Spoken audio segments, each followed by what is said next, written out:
Solo Sikoa lifting Cody Rhodes up. Spear from Roman. Cover. Hook to the leg. Cody somehow survives. Are you kidding me? How? How did Rhodes survive? Desire is how, Corey. Grit is how, Corey. This is how bad Cody Rhodes wants to finish his story. What the?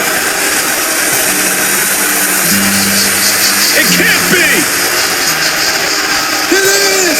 John Cena's here! Cena's at WrestleMania! A saving grace for Cody Rhodes. John Cena here to fight off Solo Sikoa. Solo sent crashing to the outside, courtesy of the franchise.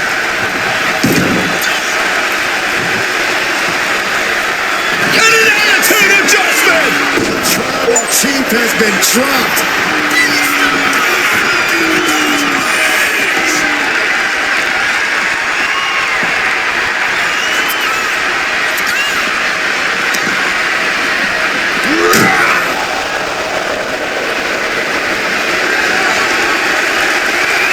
John Cena with Solo Sikoa and through the announce table!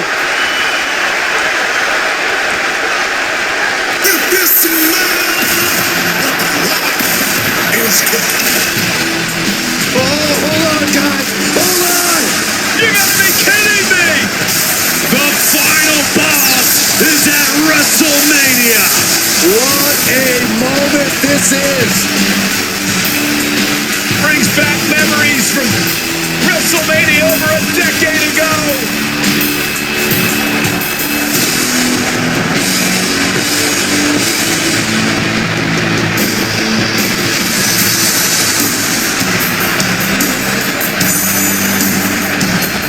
Now this is a WrestleMania moment. Rock and Cena face to face, feeding off the electricity of this crowd. This is absolutely surreal.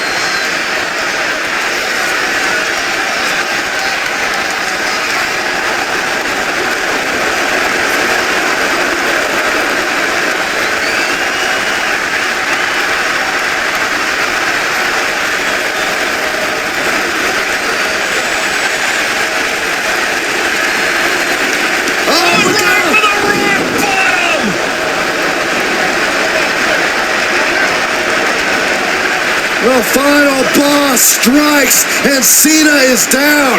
And now The Rock taking off the Mama Rhodes weight belt. He's going to use it against Cody. What? No way. No way. Guys, what is going on here?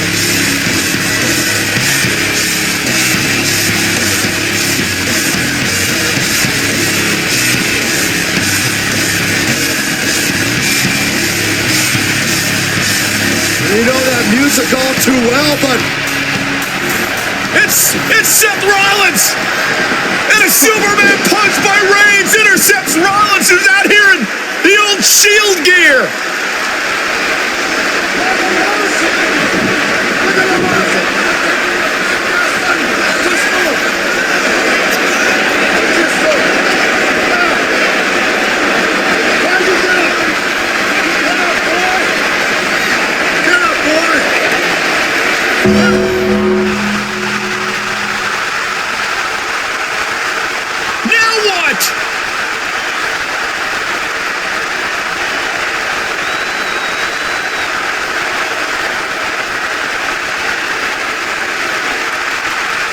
Undertaker's in the ring! Oh my gosh! The Great One face to face with the Reaper at WrestleMania. Undertaker with The Rock! Choke slam! The Undertaker's back at WrestleMania! Unreal!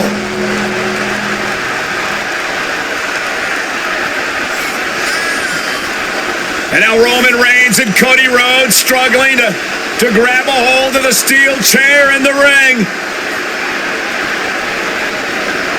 Both men struggling to their feet. Roman beats Cody Rhodes. And this could be disastrous for the American Nightmare.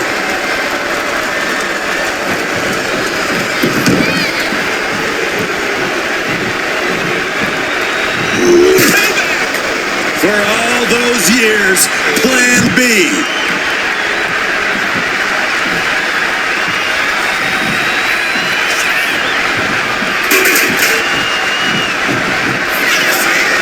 Roman Reigns setting up, looking for the spear to put Cody away. No!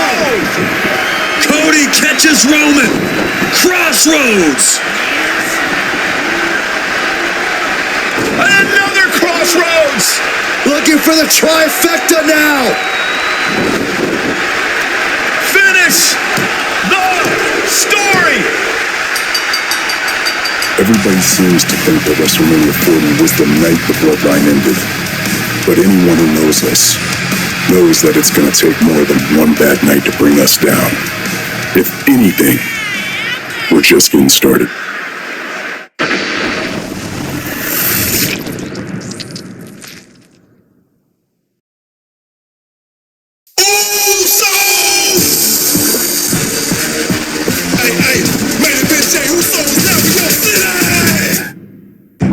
In a family that specialized in brute force over the years, perhaps no one better personified this than Rodney Anoa'i, nephew to the Wild Samoans, better known to the WWE Universe as the mighty Yokozuna.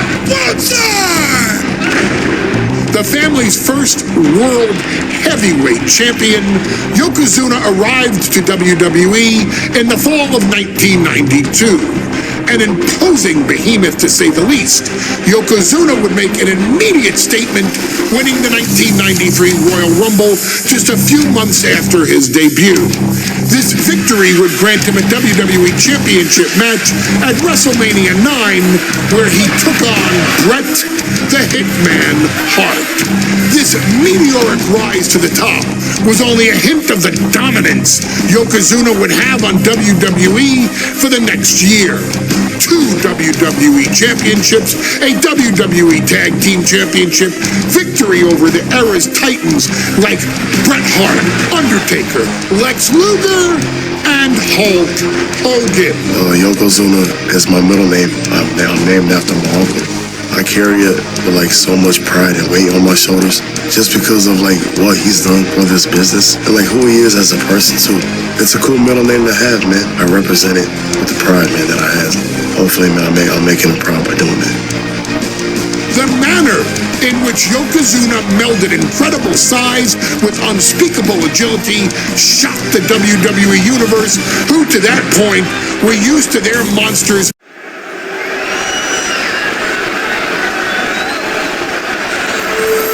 Ladies and gentlemen, this is an event of international magnitude. Photographers from around the world as they are documenting Yokozuna's every move. Coming down the aisle.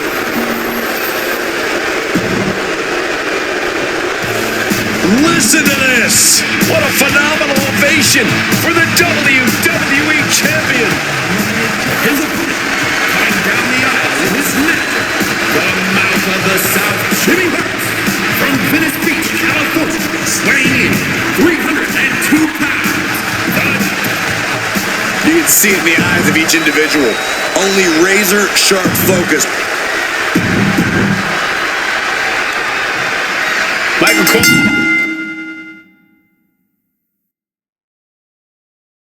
Eliminating from King of the Ring 1993 alongside Corey Graves and Byron Saxton, where Yokozuna hopes to regain the WWE Championship he lost in record time to Hulk Hogan.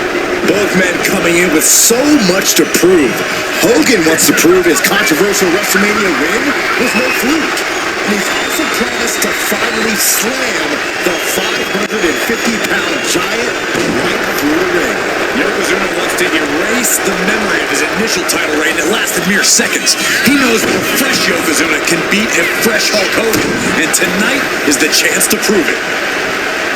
Still so much more action to come after this amazing matchup. Of course, we have the King of the Ring finals later, but before then, there will be an 8-man tag team match with the Steiner brothers and the Head Shrinkers on opposite sides. You want to talk about unfinished business from WrestleMania? Those two teams went to war back in Vegas, and I expect even more hard hits here tonight. We know the sold-out crowd here in Dayton is firmly behind the Hulkster. Hogan is relying on the fans. He wants to hear them cheer. He wants to draw strength from all of them.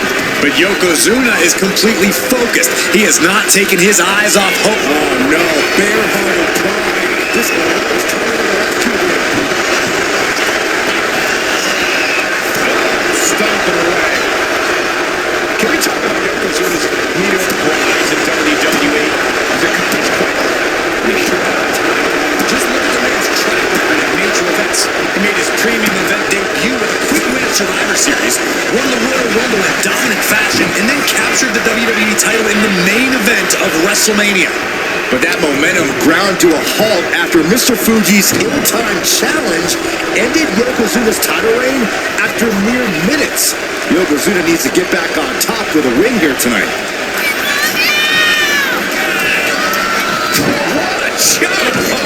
That'll light up your chest.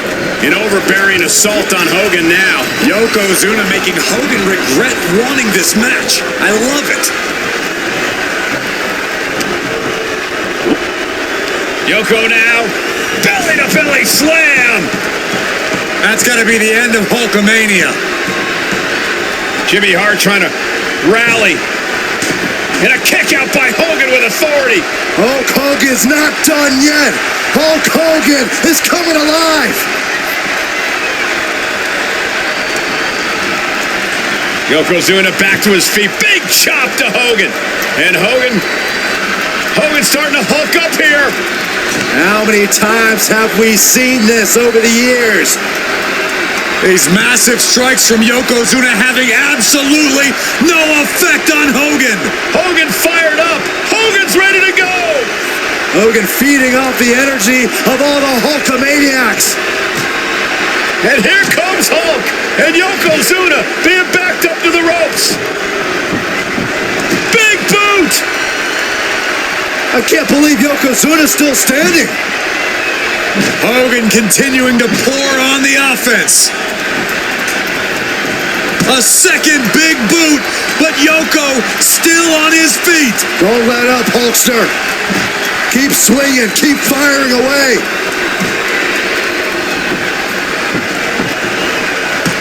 That boot, Yoko staggering, and he's down.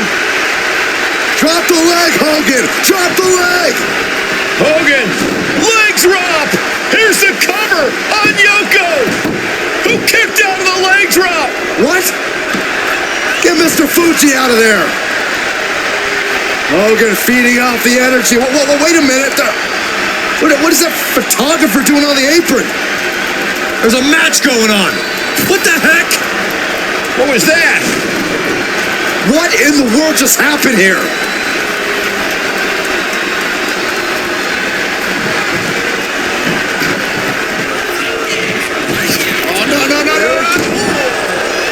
Yokozuna demonstrating his full power. Hogan's in trouble. Devastating leg drop.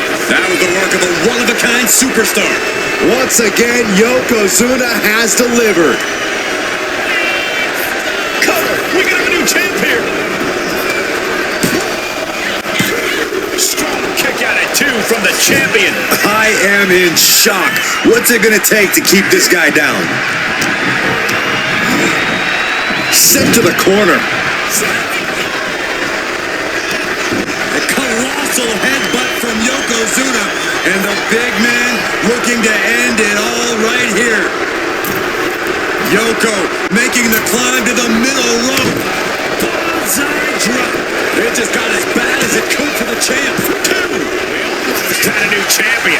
Based on what we just saw, I think this match is far from over. Who knows what that kick out cost? The champ might be running on fumes. And Yokozuna is just stunned. How in the world can someone get a shoulder up with...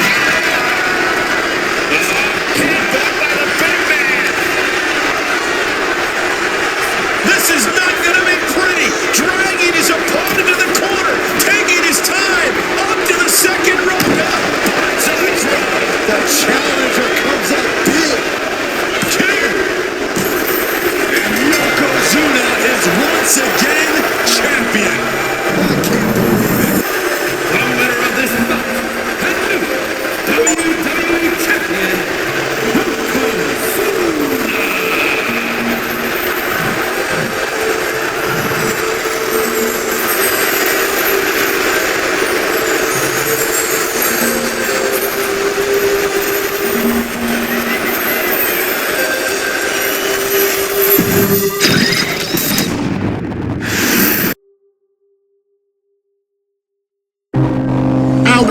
next chapter sees the showcase spotlight shine on an area in which the family built their legacy: tag team wrestling.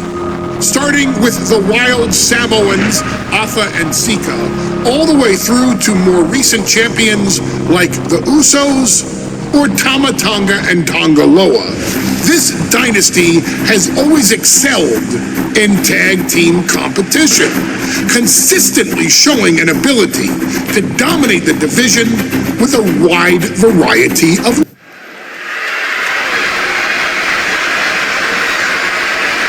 one of the toughest teams in WWE history. Nearly 600 pounds of pure savagery as a tag team match set forth on the way to the ring, accompanied by Asuka at a combined weight of 565 pounds. The Steiner brothers getting a tremendous ovation here in their first WrestleMania, and we'll see if they can carry on Michigan's winning ways. And their opponents at a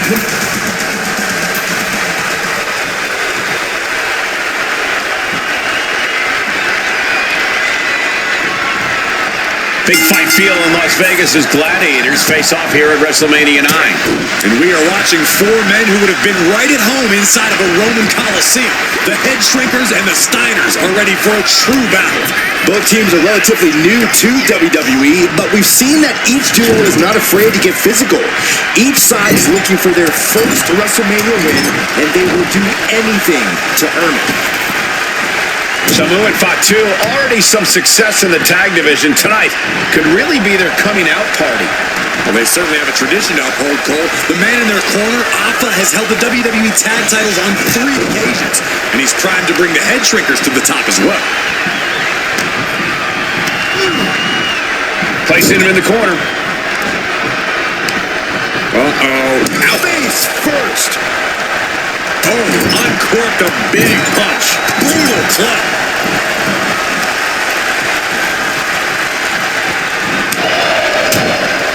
I've seen Samoan Fatu headbutt each other during matches. If they do that to their own flesh and blood, who knows what they'll do to the Steiners?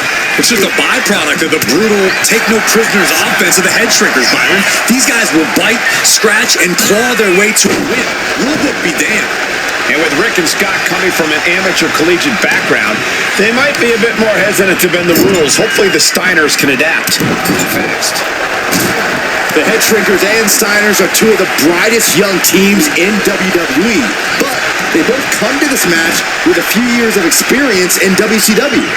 The Steiner brothers earned many tag accolades in WCW, but Rick and Scott have their share of singles titles too. Meanwhile, Samu and Fatu were never quite able to break through before WWE. You know that has to serve as motivation for the Head Shrinkers tonight. There's the tag. And it is on. This could do it. Kick out before the refs count. Still has enough energy for the simple kick out. Scouted it and fired back with a punch straight to the face. Goes into the corner. Uncorked a big punch. Clothesline in the corner. And we are really seeing the amazing skill sets of all 4 men in this tag team showcase. Well, we already knew about the brawling of the Head Shrinkers and the grappling of the Steiners, but men as big as these 4 behemoths should not be able to fly around the ring like they have thus far. It is made for an extremely tough act to follow, guys. Dismantling the arm in the corner. Gotta hurt. Having a weakened arm can limit you in so many ways, making it harder to execute on even simple attacks. Ooh. Ooh. Oh, look at this. So ruthless. Ooh. Before this match began, you heard the Steiners speak backstage. Scott saying, quote, "Me and my brother are going to go out with a game plan and do what we do best, and that's wrestle." That's all well and good for the Steiner brothers, but Alpha has gone on record saying that his men are looking to tear Rick and Scott's heads off. Tag made. Oh, you can tell he's feeling it now. This fight is pumping him up. Ooh. Oh! Boom! Kick to the gut! Ooh! Backing it up! He's in a bit of agony now. Yeah, but you have to keep on battling for your team. And there goes Steiner set outside the ring. Fatu like a one-man wrecking machine right now, cleaning house. Oh, look at this, the power by Scott Steiner. But the tag was made and Scott not aware. Big kick. Scott Steiner did not see the blind tag made by Samu. Oh, this is not looking good for Steiner. And this is what the head shrinkers do. Top-tier tag team wrestling. Steiner didn't see the tag, decided to hot dog around, and got a foot in the face for it. Climbing to the top turnbuckle now. From the top. Diving headbutt. Ooh, vicious headbutt. As we find ourselves surrounded by all this pageantry, do you think either of these teams is feeling the pressure of their first WrestleMania? I can tell you that Samu and Fatu truly did not care. Alpha has turned these men into brutal fighters who simply run the apron. Ooh, look at that. Lands an elbow.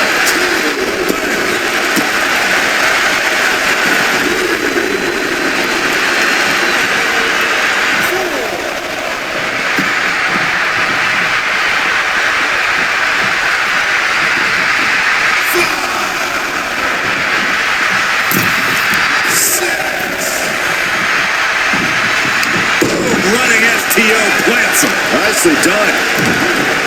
And Scott with the wherewithal to counter. Each athlete finding an answer for everything thrown at them. Boom, right in the button. And he got to his partner. Trying to put this away. Shoulders down, roll up. And he only stays down for a 1 count. I don't know what more this superstar can do to put him away.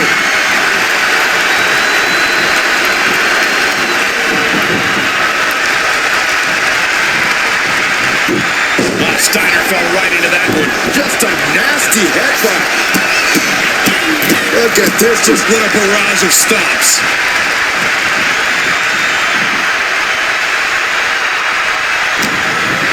Oh, this, what a headbutt.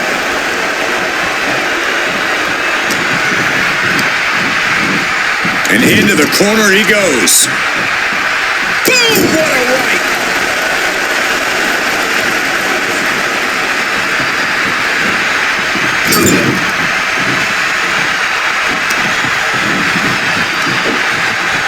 Scoop slam.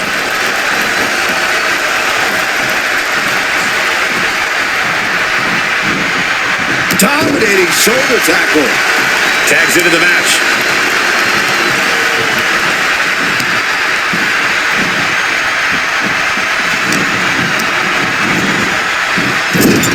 Wicked clothesline. The adrenaline is pumping, and the WWE Universe is on his side.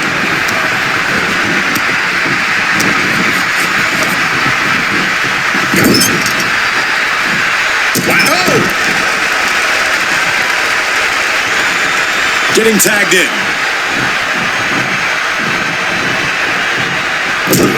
And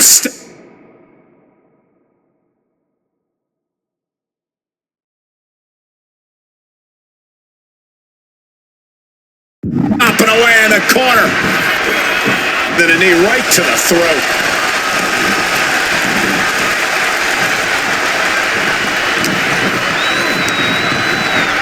Propped up in the corner. Ooh! Oh! Here's the tag. Tandem offense on the horizon here. They have their opponent. Face first. That's it. No way the Steiners come back now. Cover! Cover! Cover! Shrinkers get the win. Here are your winners,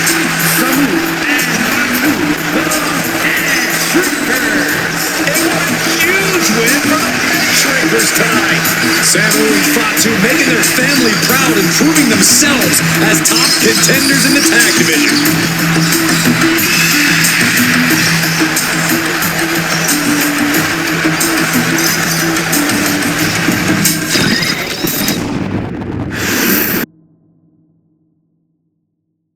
Hey, let's put this in the simplest of all terms.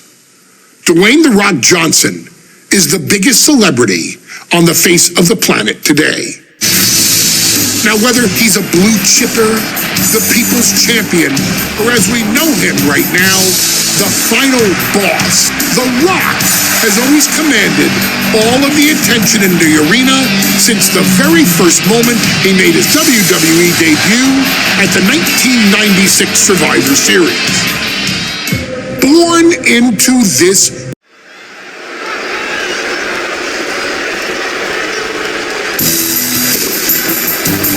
and here comes the number one contender, at least for tonight, Maivia.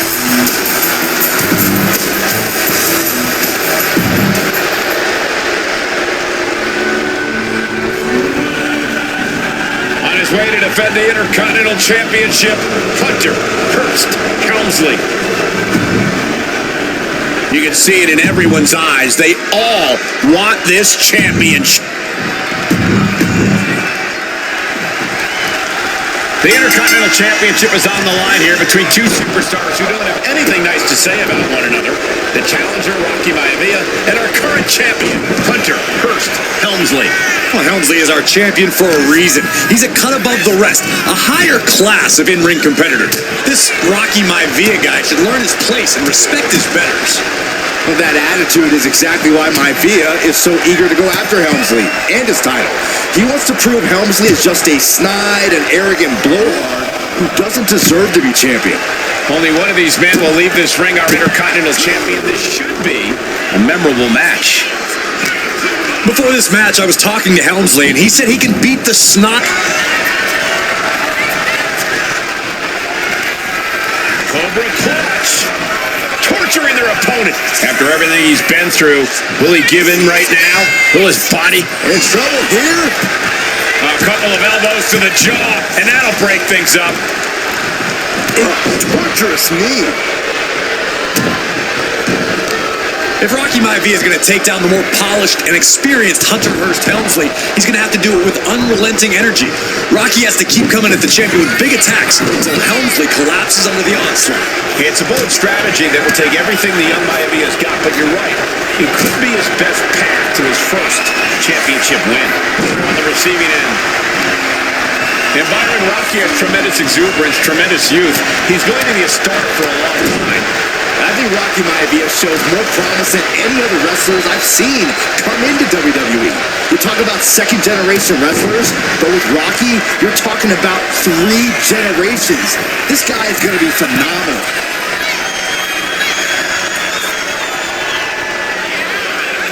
He's got his sights locked in now. Watching! That's a drop kick.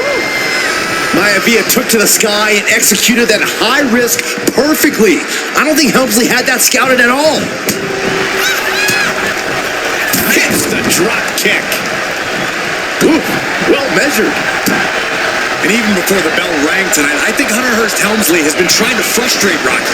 He's trying to say, hey, young fella, we're going to do things at my pace, not yours. Rocky, the 6'5", around 270-pound stud, just has to keep his cool. Don't take any unnecessary chances against a cagey competitor the caliber of our Intercontinental. Hunter whipped into the corner, nobody home. Rocky hit hard. And now Hunter looks to take over this match. Helmsley muscling Maivia up to the top turnbuckle in a big right hand. Helmsley with something big in mind here for his challenger tonight.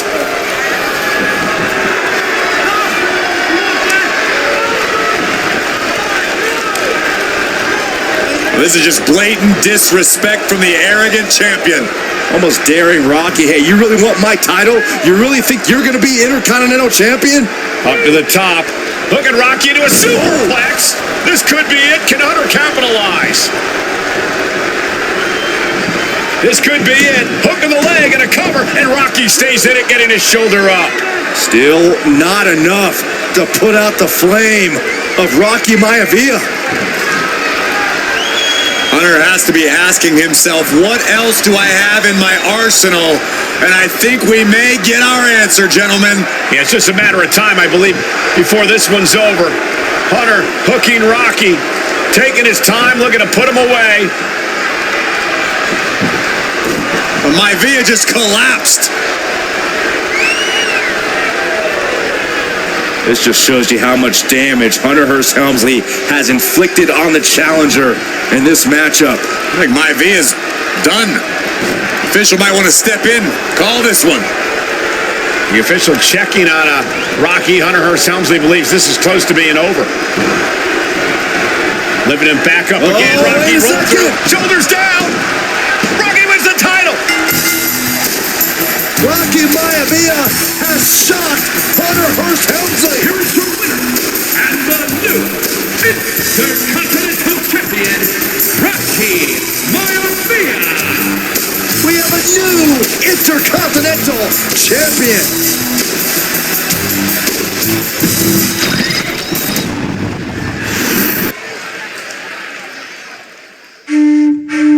In a family of elite combat athletes and top-tier performers, the final boss has always stood out, even when he was just a blue chipper. But there wouldn't be a final boss. There wouldn't even be a bloodline if it wasn't for The Rock's grandfather, the High Chief Peter Maivia. You can think of him as the first boss. Predecessor to the tribal chief. He is one of, if not the foundation for our family. The Anoa'i Fatu Maivia wrestling dynasty. I don't think there's anybody more responsible for what's going on now than the High Chief himself. Peter Maivia isn't simply one of the two principals behind the sacred blood bond. He's also an incredibly decorated professional wrestler who traveled the world and won titles everywhere he went. New Zealand,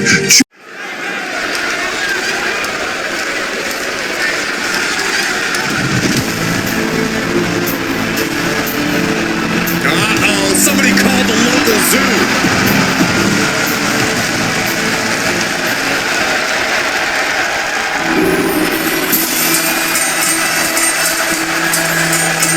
And strolling down the aisle, the opponent of George Steele, Peter Maivia. Always a chaotic matchup. His opponent from the Isle of Samoa. High Chief Peter Maivia taking on George the Animal Steele in a steel cage match. Quite a heated history between these two guys. Yeah, Michael, and I think it's because Maivia is one of the few superstars brave enough to take on the animal. Most of their contests have ended in countouts or disqualifications. Thanks to the cage, we'll get a decisive victory in this one. Well, that really depends on if a cage can even contain them. Gentlemen, we've touched on the differences between Maivia and Steele as competitors. One man based on order, the other on chaos, but it's reflected in their looks, too. Indeed, Michael. Just look at the sculpted physique of the High Chief. And the tribal tattoos on his body are extremely intricate and definitely eye-catching. And Steele is, well, he's an ugly creature. Enough hair on his upper torso to classify as fur. Folds in his bald head. He's like a modern-day Neanderthal. Delivers the snap, man, and drops the fist. Momentum is all with Maivia now. Yeah, and Maivia has really figured the animal out here. Ooh. And he avoids what was coming. Double leg takedown. Gonna stack them up here. Shoulder pin. Well, this is unexpected, Byron. Yeah, I'm guessing he wasn't fully in position. Two very opposing styles in every sense of the word, Corey. High Chief Maivia is a much more physically gifted and talented athlete in the ring than Steele. What's it going to take for the animal to get the upper hand here?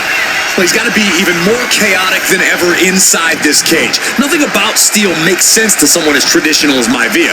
There's never any telling what the animal's going to do in a match, and he needs to keep it that way. And George is caught. Maivia can taste it now.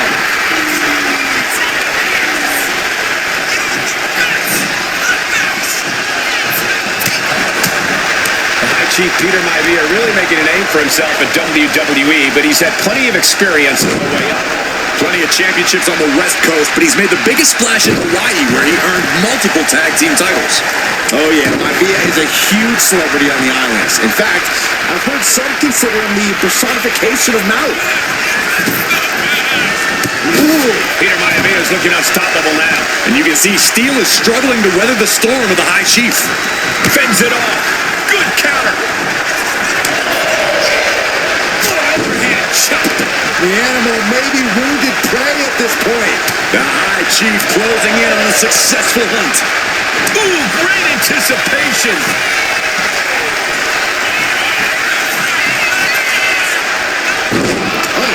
With the cover. This might be it. He breaks the ref's count before 2. There is no quit in this man tonight. Steel turning Maivia into the hunted here, looking to dethrone the High Chief.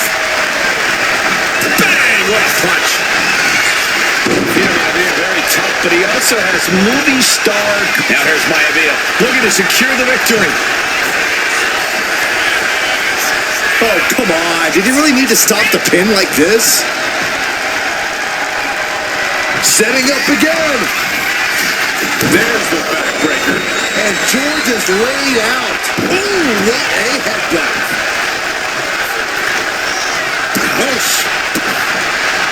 Man, a little extra luster behind that kick.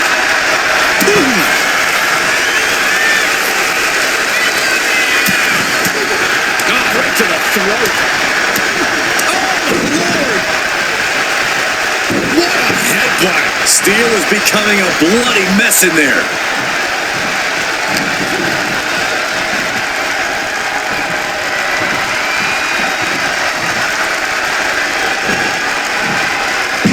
You go up, you have to come down. The animal has to be elated to be in this steel cage against one of his biggest rivals, no less. Yeah, Byron, we've seen the animal brandish a weapon against Peter Maivia before, and it was against the rules. The High Chief better be prepared for Steel to get even crazier. Oh, Maivia is prepared, all right. The man is extremely tough and agile. In fact, the High Chief's entire body can be considered a weapon. Peter Maivia turns that around. Series of counters here. Who will finally capitalize? Dropped him with a big shoulder tackle. Maivia overwhelming his opponent here. Steel now just trying to survive.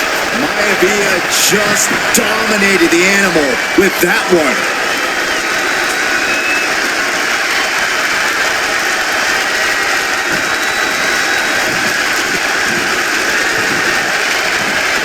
Shoulder tackle.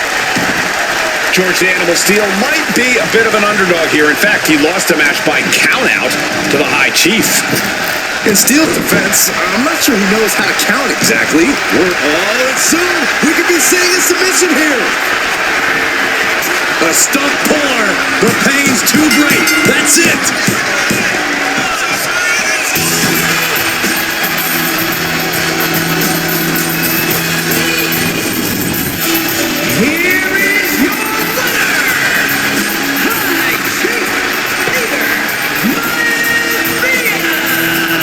Anytime these two have faced off, it's been eye for an eye.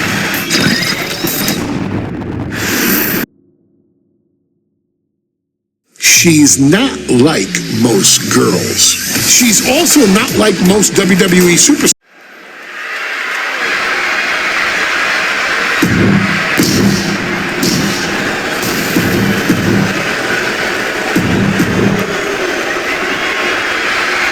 And there will be a coronation.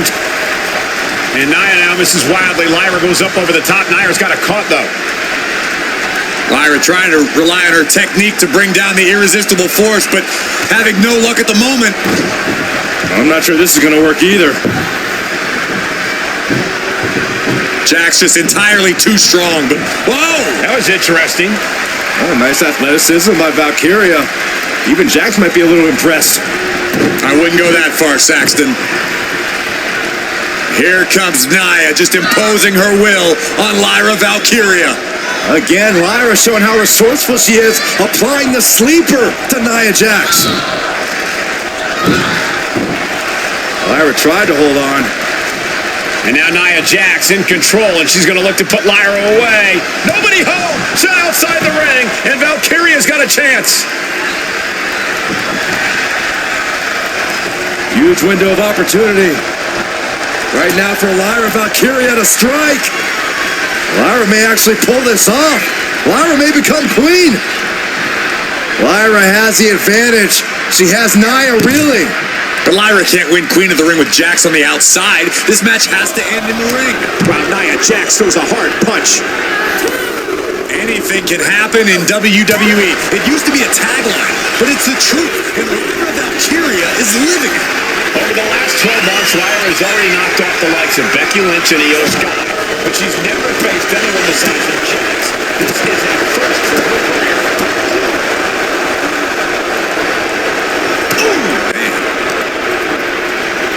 And now gets tossed into the ring.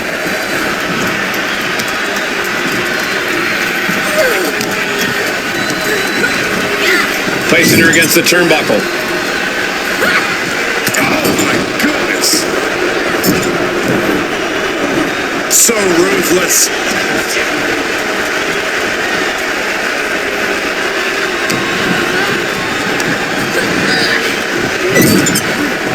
Look at this. Placed in the tree of woe. Stuck in the tree of woe. They are doing whatever they please. Many in the WWE Universe getting their first look at Lyra Valkyria. She's only had 3 main roster matches so far, and they were all in this tournament. Big wins over Dakota Kai, Zoe Stark, and Io Sky over the last 3 weeks. That's an extremely impressive start for Lyra. Wow. Undefeated for 3 weeks? When Nia Jax joined the main roster, she didn't lose a match for over 7 months. And Jax has stayed that dominant for years. Corey, what do you think is going to be the key in this match for Nia Jax? She certainly made plenty of promises when it comes to being Queen of the Ring. What Nia brings to the dance, Cole, is raw power, the likes of which you rarely see from most men, let alone women. Nia has absolutely no problem using that power, and the same goes for Valkyria, crushed in the corner by Jax. Squashing Lyra in the corner, and the beginning of the end may be near. And Nia now, with Lyra on her back, going to climb up to the second rope. This is a scary situation for Lyra. Oh, look at this. Maybe not. No way. There's no way. Oh, my. Oh, no. Good night, Annihilator. Here is your winner and the new Queen of the Ring, Nia Jax.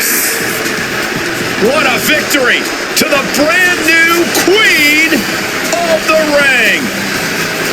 Nia said she would do it, and she backed up her claims. And now the Chief Content Officer of WWE and Triple H going to come in to congratulate Nia Jax and officially crown her the Queen of the Ring. Absolute dominance by the new queen.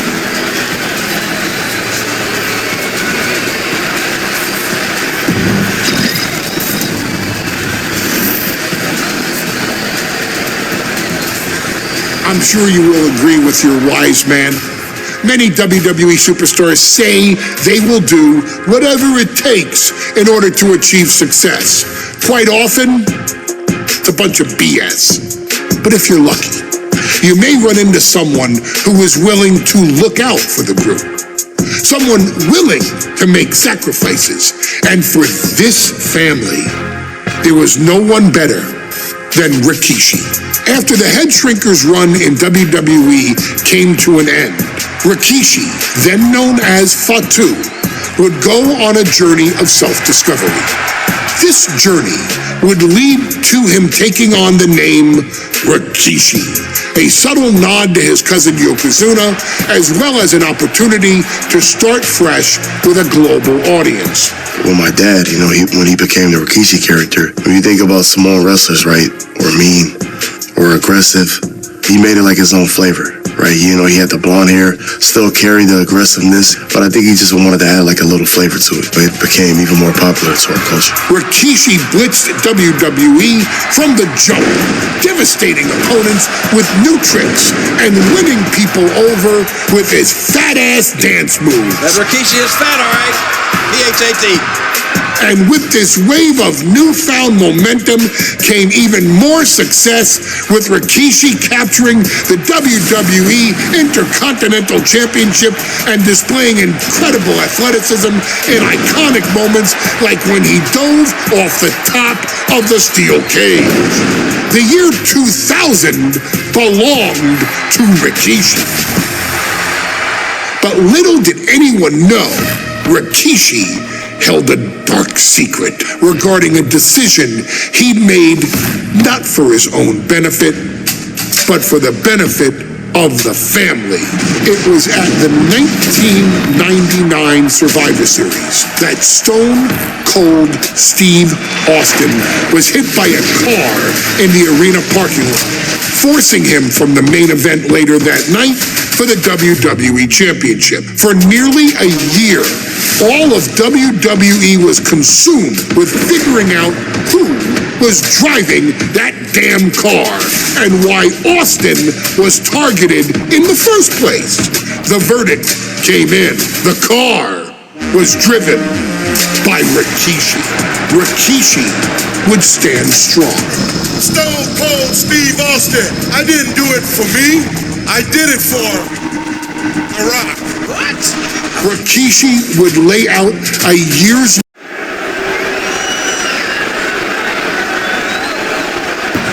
Is it legal to not show up? Rikishi has brutalized Austin lately. Austin will be here, Byron. I just refuse to think anything else. The following contest is scheduled for one fall and is a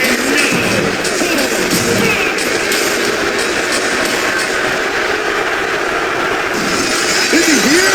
Well, there's the rattlesnakes music. He's here. Austin's here. Stone Cold Steve Austin came here with no fear.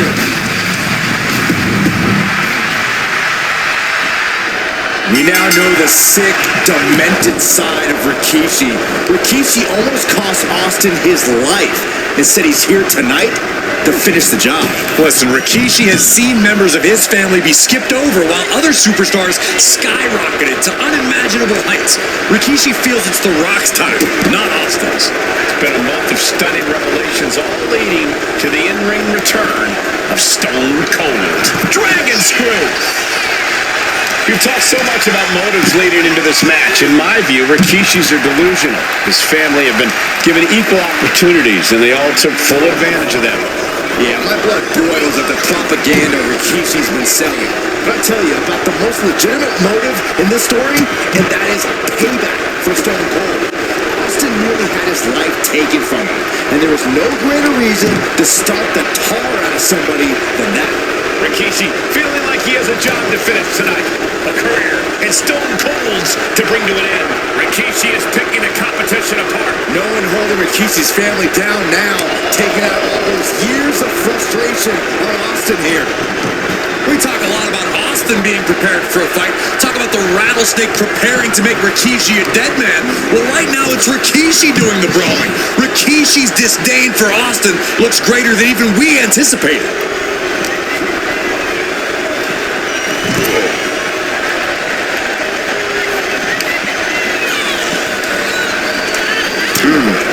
Although The Rock wants nothing to do with this altercation, we have to mention the sadness Rikishi has brought to him. Rock might be innocent in this whole ordeal, but I feel that somewhere inside his soul, The Rock is happy with what Rikishi's done.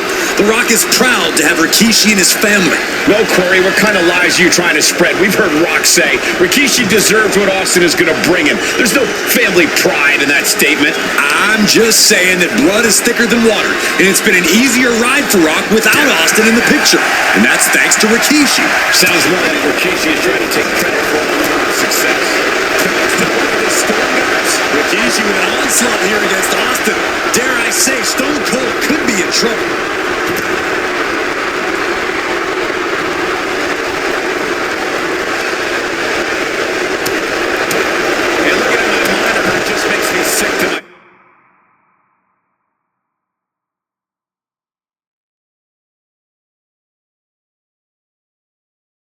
Stomach lock from Rikishi.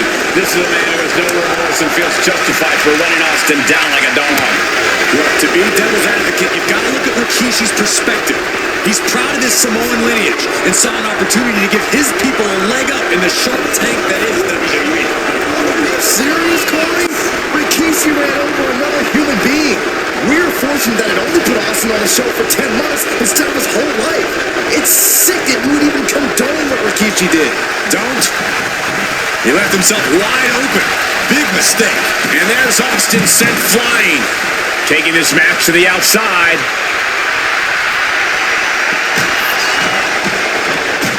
Austin and Rikishi trading heavy artillery on the outside, and here comes the rattlesnake.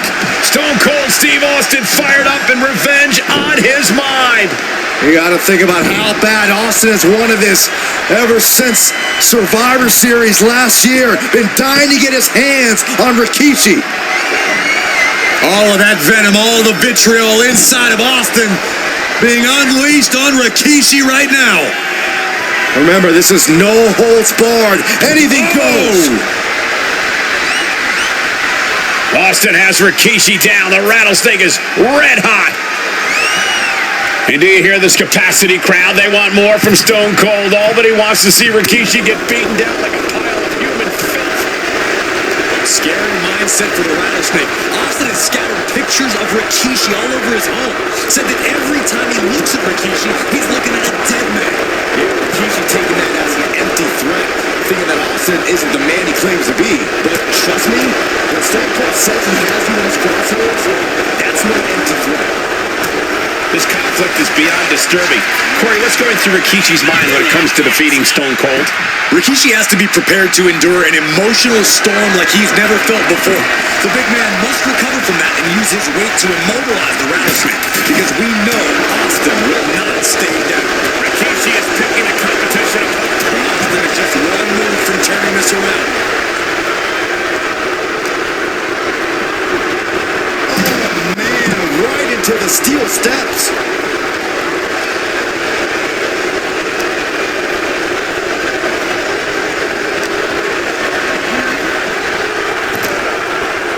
He can barely gain his footing, and he has no clue what's coming. And Rikishi slows Austin down with a thunderous right. Austin's in trouble. And now steel chair. Oh, and Austin, he just averted disaster there. And now Austin gonna deliver the punishment with the steel chair.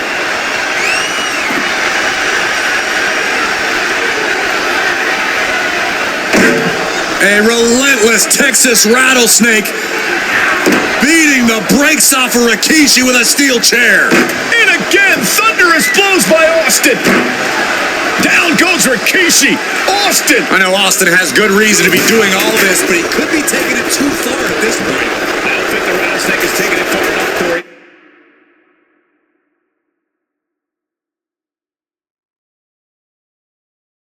Austin wants to put Rikishi's life in danger, just like Rikishi did to him.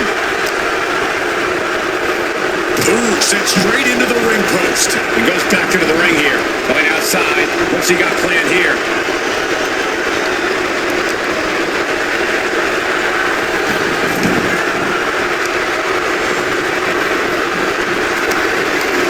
Rikishi hoisting up his opponent. Rikishi driver. Is that enough to take out Austin for the win? 2. He kicks out somehow. What a kick out by Austin. You can never count the rattlesnake out. That was the best weapon in the arsenal, but it wasn't enough to produce an end result. And Rikishi with a counter. Place him in the corner here. He's headed out to the ringside area.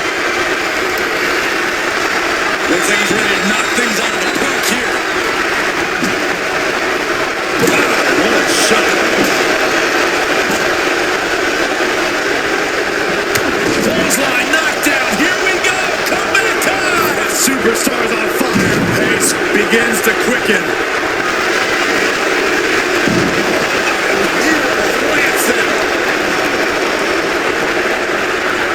Oh, man, he is more than fired up.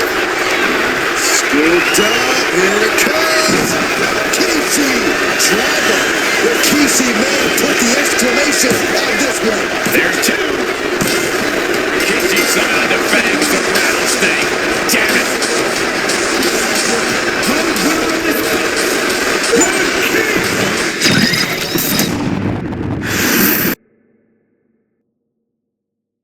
His arrival signaled impending doom. His very presence was enough to intimidate even the bravest WWE competitor. His name itself simply meant the end. And if you found yourself standing across the ring from Umaga, you were most certainly coming to the end of your own road. The younger brother of Rikishi, Umaga, was every bit the Samoan bulldozer that his nickname would suggest, mauling opponents with ease, relishing the chaos that he created.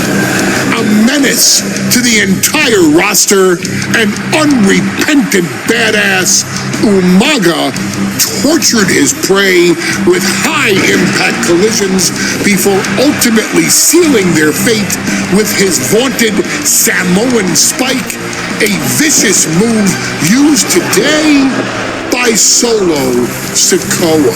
Inside the ring, man, he was just a complete monster. Anybody that stood in front of him, he was going to wreck him no matter what he had to do. He was just a crazy, wild Samoan. Outside of the ring, man, just a loving guy to be around. A fun uncle, always joking, always barbecuing at his house. I always looked up to him. He was just so cool. Perhaps an unheralded aspect of Umaga's game was his mastery of mental warfare. Umaga loved to present a wild, out-of-control savage, one who needed manager Armando Alejandro Estrada to handle all the details while he destroyed opponents. Umaga was the perfect definition of the word aura. A two-time Intercontinental Heavyweight Champion, Umaga established himself as one of the purest forms of dominance to ever set foot in a WWE ring. His intense clashes with Batista, the Heartbreak Kid Shawn Michaels, and Triple H, along with WWE Championship battles against John Cena, still live on in the memories of those who were fortunate enough to watch Umaga perform. And Umaga will live in immortality through every member of this family, whether it's with a huge Samoan drop, a running bulldozer into the corner, a Samoan spike, or even a war cry in the middle of battle. Umaga is forever. I wish he was here. I know he's watching from above. So you, our beloved Us in training, are asked one simple thing here in the WWE 2K25 showcase: to defeat John Cena. You've done that in this mode before, right? Simple. It was at New Year's Revolution in 2007 that Umaga and John Cena first collided for the WWE title. Umaga appeared to be too much for Cena in the minds of many pundits. Undefeated in WWE some 9 months after his debut, and things were going very well for Umaga. Until they weren't. Umaga would see his undefeated streak end by, of all things, a damn roll-up after rushing directly into the outstretched shoes of John Cena. 1 second of luck allowed John Cena to escape the inevitable, and now it's on you to fix it. Head into that ring. Showcase Umaga's cruel brutality and get Umaga the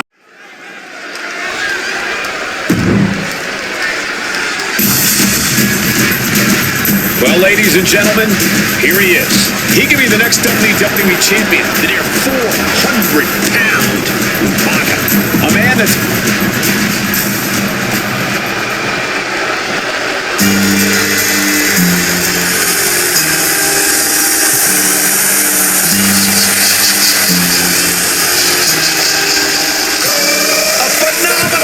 in this arena because the champ is here. John Cena has a gigantic challenge awaiting him in the ring, but Cena doesn't have a reverse gear. Absolutely not. The champ only goes one way, and that's straight at you.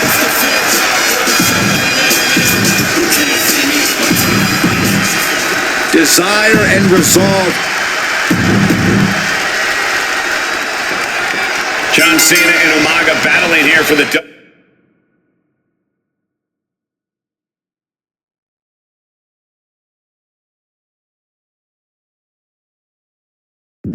WWE Championship. Well, John Cena, quick pin, championship on the line. And a kick out. Trying to catch him off guard with that attempt.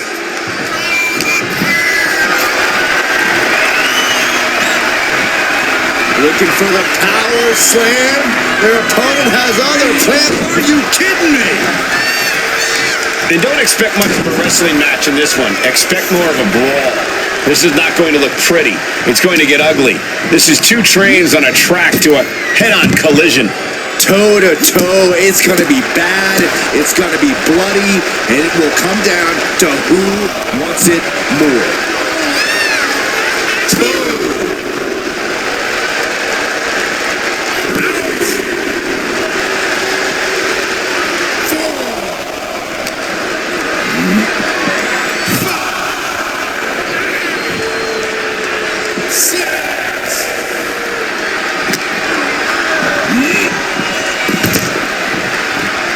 He's really pushing the limit here, getting close to a countout.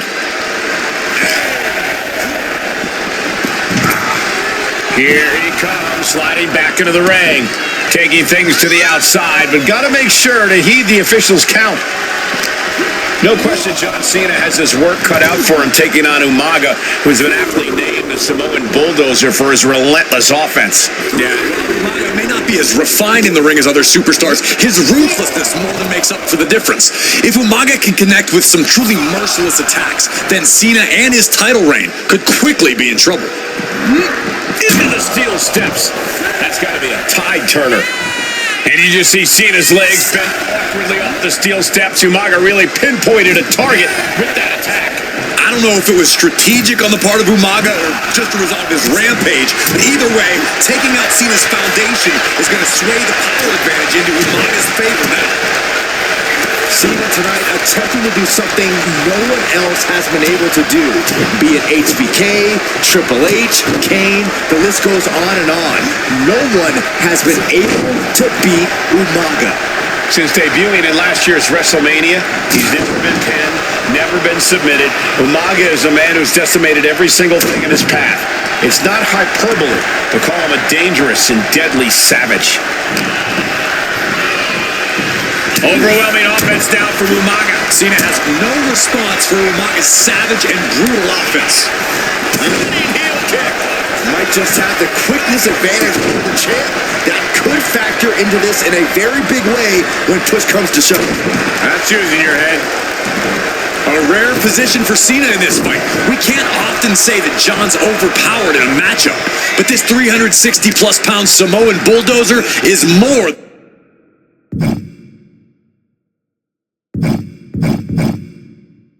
than a formidable opponent. Listen, sometimes when there's a fight, you're not always going to be the biggest. You're not always going to be the strongest. And even if that is the case for Cena tonight, John Cena has never met a fight he didn't like. Cena will try to gain strength from this capacity crowd in Kansas City, but not even that may be enough to stop a rampaging Umaga. Cena now taking the brunt of the attack. Umaga is simply overpowering John Cena right now. Getting set up in the corner now. Boom!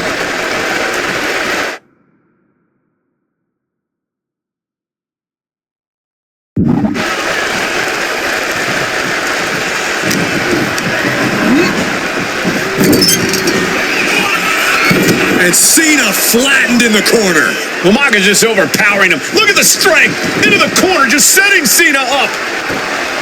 You have to start to ask yourself, is the end of John Cena near? I think so. Look at What a headbutt. No one has been able to stop Umaga. No one. You are seeing why Umaga is undefeated. Why no one has been able to stop the Samoan bulldozer.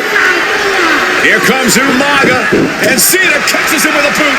John Cena from behind, pulls him up, shoulders down, and a kick out by Umaga. And Cena immediately back into the clutches of Umaga. I'm not sure what else Cena can do here. I'm not sure John Cena knows how to stop Umaga. And Corey, you know there's no force equal to being on the receiving end of a headbutt from Umaga. It's in Umaga's DNA. Generations have perfected the art of using their own skull as a weapon that could stop an elephant.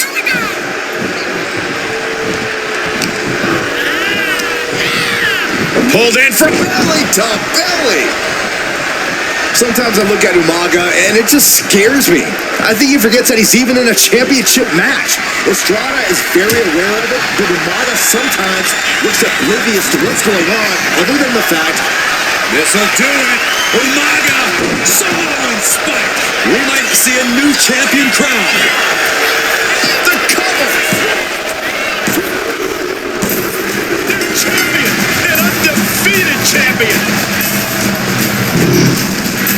Here is your winner.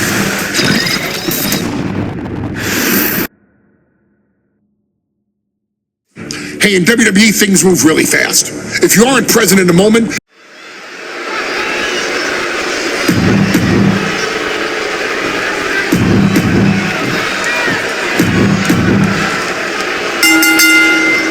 We got 3-minute warning, and the owners of paying clashing tonight in what should be a harrowing Extreme Rules match. Considering the teams involved here, it comes as no surprise that we have medical teams standing by backstage. yeah, these are two of the most merciless and physical teams we've ever seen. Lasting bodily harm isn't just highly probable in this match, it's essentially guaranteed. Well, I, for one, can't wait to see what these teams do with the rules thrown out the window. They're free to be as creative as they want in their pursuit of absolutely annihilating one another. AOP and 3-minute warning both love to bring the pain to their opponents, but I'm not sure AOP's ready for the pure chaos that is 3-minute warning. That ability to be totally unpredictable could play in 3-minute warning's favor. Interesting point, Corey. AOP likes to slowly grind. Oh, he got him! Is he gonna lock this in?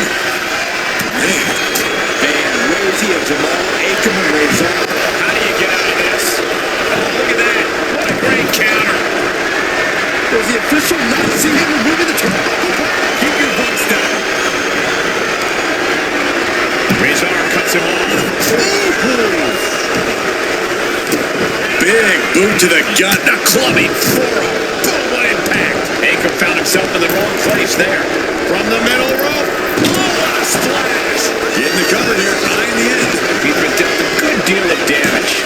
This is a classic Extreme Rules game plan. Try to deal as much damage as possible. He really thought that was it. That's using your head. Big splash! Right into the shoulder. That's gotta hurt. Pay special attention to Rosie in this matchup. 6'5", 375 pounds. The man can run a 40-yard dash in 4.8 seconds. This guy is a pure athlete. Rosie played high school football with a legendary running back before playing college all her life. Imagine being pancaked by the force Rosie brings.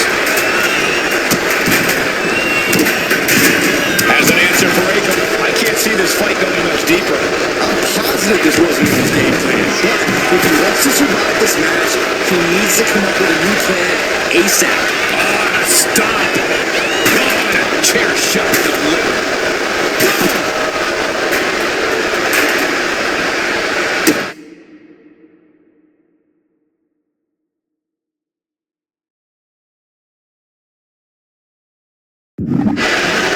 Rosie and Jamal tell their victims that they will feel the 3-minute warning. What does that mean, Corey?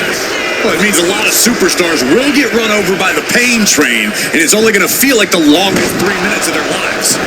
When you're as big and strong as Rosie and Jamal, that's how quickly it can be over. Getting to his feet, but he doesn't know what's waiting. It could be all over here.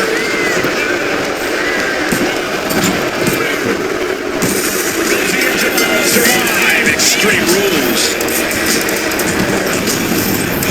Here are your winners.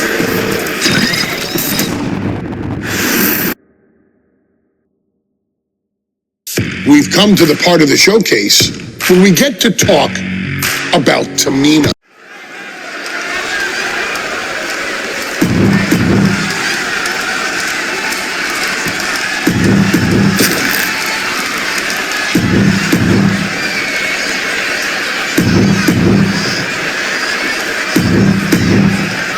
Charlotte, Becky Lynch, Tamina, Carmelo, Natalya, all with a chance to make history. All with the opportunity to be called the first ever Miss Money in the Bank. The revolution that became an evolution only continues in the women's division. One of these women will climb the ladder and earn the opportunity of a lifetime. Remember, the first woman to climb the ladder and retrieve the briefcase will become the first ever Miss Money in the Bank. No countouts, no disqualifications in this match. Everybody is coming in with a different strategy, but remaining close is the key. Luck is going to play a part, but will increase your odds if you stay close to the ladder and close to the briefcase. And look at the plane. Look at this. All the way across, it's locked in. Bridging Fujiwara. She decides to just let go, but why let go of the submission? Not a strategy we often expect to see. In the corner, has to find a way out of there. Punch right to the face. And Flair gets that turned back on.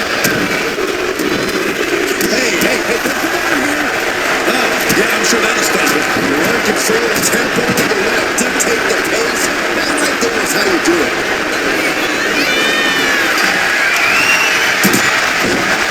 No safe haven in this match. These ladders could be your best friend or your worst enemy. There's no allies in this match. It's everyone for herself. There is no room for friends when history's being made. Not when you can go down in the record books as the first Miss Money in the Bank.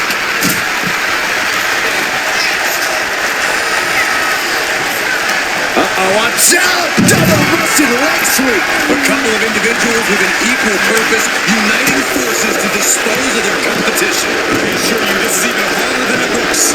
Try not to fumble around too much here. Man, a long forearm on point. The offense catching up with her now. And Becky did more than just raise the bar there. It was multiple kicks right to the face. Is there anyone more intimidating in this group than Tamina? I've said it before, it could be a coming out party for Tamina. This is her time to live up to her family's legacy. If Tamina wins the contract, it guarantees her first title opportunity in over 2 years. More than an opportunity, it pretty much guarantees Tamina will become the next women's champion. Looking to explore things ringside now. Whose attack's taking a toll on her a little. Lynch looking confident as ever, delivered that attack. Riders in position, gonna make the climb. Seems to be struggling a bit up there. Sweaty palms making this difficult. Get this back into the ring now. 3 second-generation superstars competing in this match. Carmelo, Charlotte, and Tamina. And Natalya, of course, a third-generation superstar. Women bred for these kind of moments. Any of these women will add a significant chapter to her legacy if she can become the first Miss Money in the Bank. Gets lifted into position.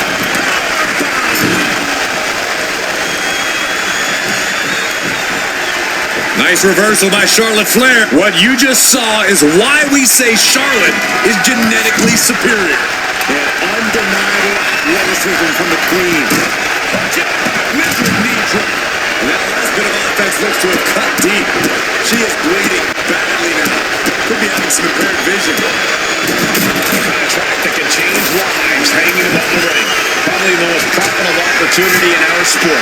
15 out of 17 superstars have successfully cashed in the Money in the Bank contract. The surprise cash-in has only failed once, and the other failed cash-in was alerted to a week in advance. You are almost... Lynch. Suplex roll through into the armbar submission, disarmor. And she's just put an end to that submission. Up the ladder now. Let's see if this is right for the picking.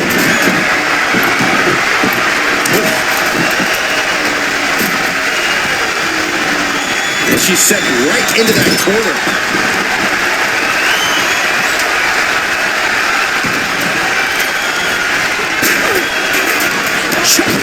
Brilliant. Right to the back of the knee.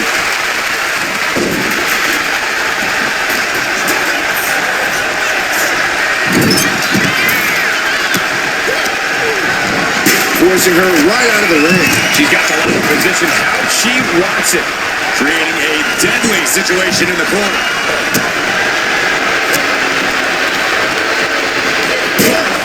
Just ripped into the table.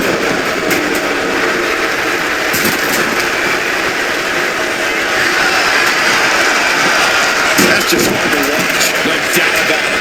This is just adding extreme insult to injury. And that was a first-hand example of a dirty attack. Punishing.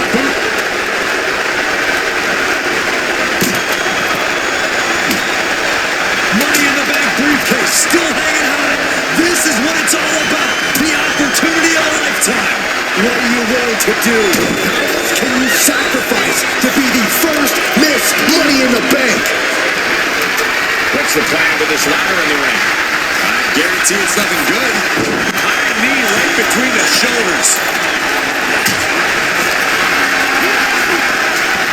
Walking the ladder into the corner. I can't tell if that's a safer or worse place for it. Tamina gets out of harm's way. Big time blow. She's looking winded now. This deep into a ladder match, the last thing you want is to start breaking down. Spinning kick to the gut. There goes Carmelo into a rough landing. Oh, ouch. Look at this. From the rope. She's getting that ladder exactly where she wants it. A crucial step. Climbing up. But is there enough time to go for the win? She's reaching for it. Hands must be shaking up there, making it difficult to capture glory. Center of the ring. Perfect ladder positioning and placement here. Whoa, that was a stiff chair shot to the gut.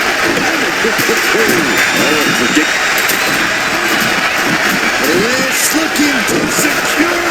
She is in excruciating pain. And she's tapping, but it doesn't even matter. It can't save her here. Oh, man. Hands on, but can't quite grab it. Charlotte with a limited window here. Hands on the briefcase. She's going for it. She certainly is. She can do it. The longer this goes, the more likely we can see a hard crash back to the canvas. Steel chair. History on the line. Guaranteed championship opportunity.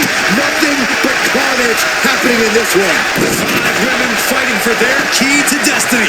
Willing to go through hell for it. And she quickly... Looking for the suplex all the way up. Look at this power. Oh no. Escapes in a chop block. Takes him down. And an impactful display of offense we just witnessed there. And a live crowd doesn't get any hotter than this. On the edge of their seats and then some. She's headed to the outside. No threat of count out here. Charlotte Flair looking to cinch in the figure 4 leg lock.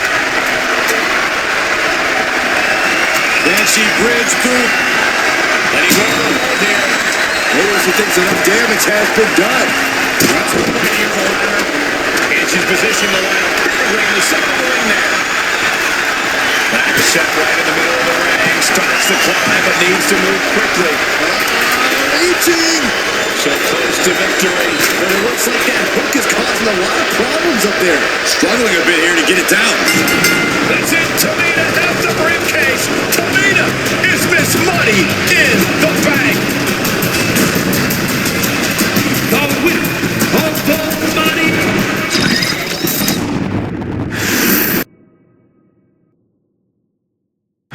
Any member of this family that enters the professional wrestling business knows about the expectations that are going to be on their back. They know about the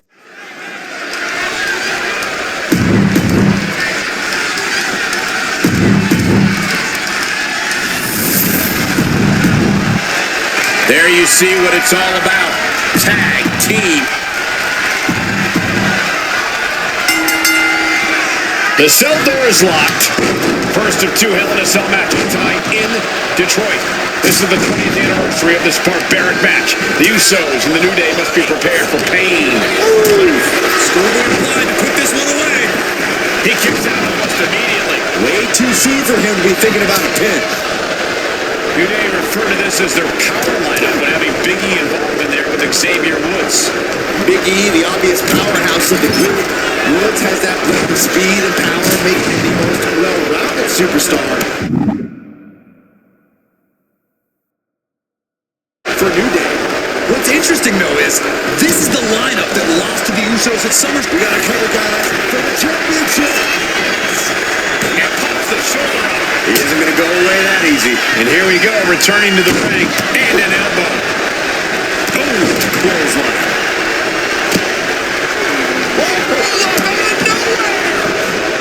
He could have had this wrapped up. Not sure why he let up. Oh, man.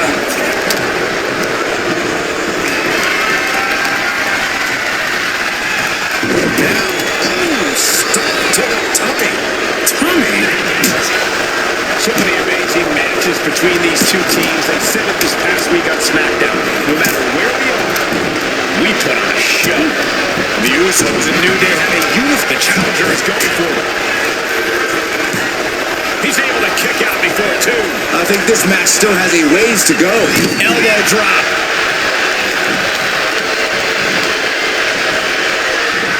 Oh.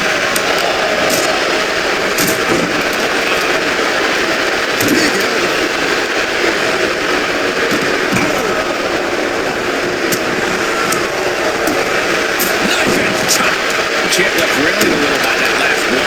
Hell in a Cell isn't just about trying to win the match, it's about struggling to survive. Super kick finds the mark. All the talking we've heard leading into this match, we've heard the Usos call the New Day, quote, three clowns on a tricycle. Look, the Usos love the trash talk, but they deliver. And don't act like the New Day don't throw verbal jabs either. We had Big E earlier saying how he's going to drop some gloom and doom of biblical proportions. A prophecy Big E is fully capable of backing too. And he counters. And that might be the start of the momentum swing that Jay needed. Yeah, Uso able to momentarily stop the bleeding, but will he also gain command of this match? Usos and New Day going at it inside Hell in a Cell, and Jey Uso set outside the ring, and now the New Day on the attack. Big E, as aggressive as I've ever seen him here tonight. And Xavier Woods now with toys, kendo sticks in hand. And it's about to get more aggressive, more vicious, more barbaric. Watch out,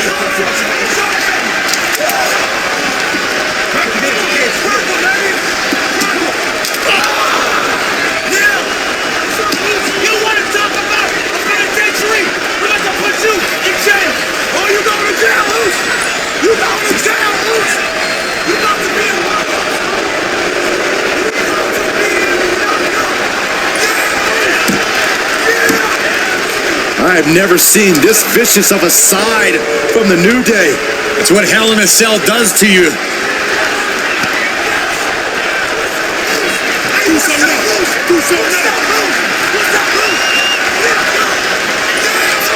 Oh, now with the kendo sticks, Xavier Woods unloading.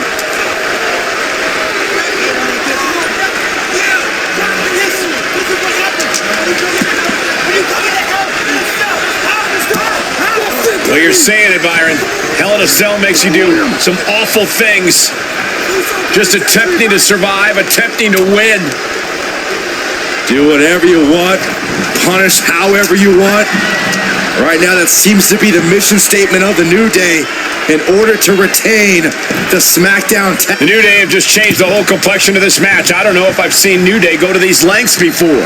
Well, no time to be a jovial bunch when you're in a cell, Michael. Tonight, it's not about entertaining. It's about putting your sworn enemy to rest for good. Talking to Xavier, he told me the one thing the Usos have taught us is that we have to embrace a more lawless culture here in WWE. A more lawless culture in this... Oh, no.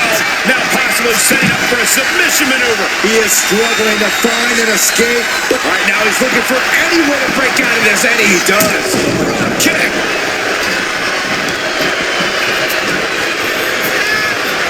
Oh, fly. Well, that'll leave a mark. The champ holding on by a thread. Taking on so much offense. You gotta worry about the lingering effects. And he's going with the great equalizer here. The steel chair. Bang! Now back into the right. And did you hear the impact of that? Such an underhanded tactic there. The Usos and the New Day have been trading title reigns for the majority of the year now. This, the contractual rematch for the Usos. If they lose, the Usos won't get another opportunity for the titles as long as the New Day are champs. And just being around the Usos, it's not only about winning the tag team titles, it's about stripping the New Day of everything that made them popular with the WWE Universe. It's about making sure the New Day never... Oh, God. And here comes Old Faithful. The steel chair. The chair projected right to their face. Kick. Drops it elbow. This might be it. I guess he doesn't think he's done enough damage to put this one away yet. And the champ with the cover. He kicks out with force. Where in the world does one find such strength at this stage to kick out that early in the count? Sliding into the ring now. Ooh, Jimmy manages to counter. Float over. Nice DDT. And Jimmy and Big E slugging it out middle of the ring. This has been a vicious, brutal match between two of the great tag teams today. Here comes Jey Uso into the fray alongside of his brother. Bang! Double super kick. And the Usos now looking for that patented Uso splash from the top rope. Uso splash. The cover to win the tag team titles, and Woods handcuffs it all, breaks it up. At the last possible second, Xavier Woods saving this match for his team. Credit to Woods for his never say die attitude. But Xavier Woods is outgunned right now. And look at Woods still fighting back. Yeah, with the handcuffs. Using the handcuffs as a weapon. That's smart.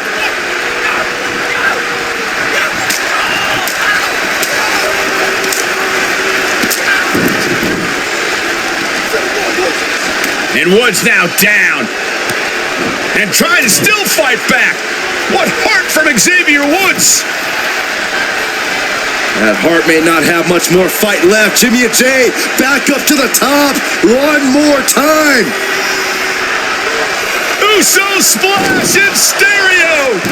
The cover. The Usos win the tag team titles. Here are your winners and the new SmackDown Tag Team Champions, the Usos.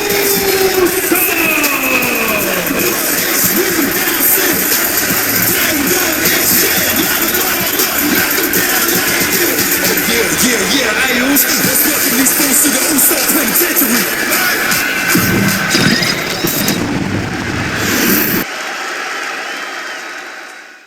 Next on our showcase is someone who wasn't born.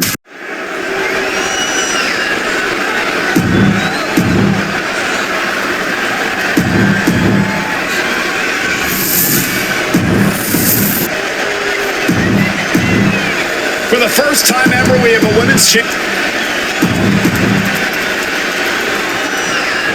Guys, a very important component of this match. Bayley has won every title available in WWE.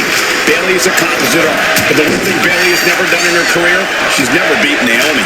And believe me, that is a huge point of confidence for Naomi and a huge pressure on Bayley. Yeah, but Bayley thrives under pressure. Her resume speaks for itself. Stunner! Naomi has tested her mettle in recent weeks, as the road to this championship opportunity was a difficult one. Needed to defeat former SmackDown Women's Champion Carmelo. We know Naomi has a heavy desire to become a three-time Women's Champion. Other superstars say they want the title. Naomi arched up top And completely missed the mark. Good God, just a disgusting thud heard here at ringside. Sliding back into the ring. Taking flight. And that was a precisely measured attack.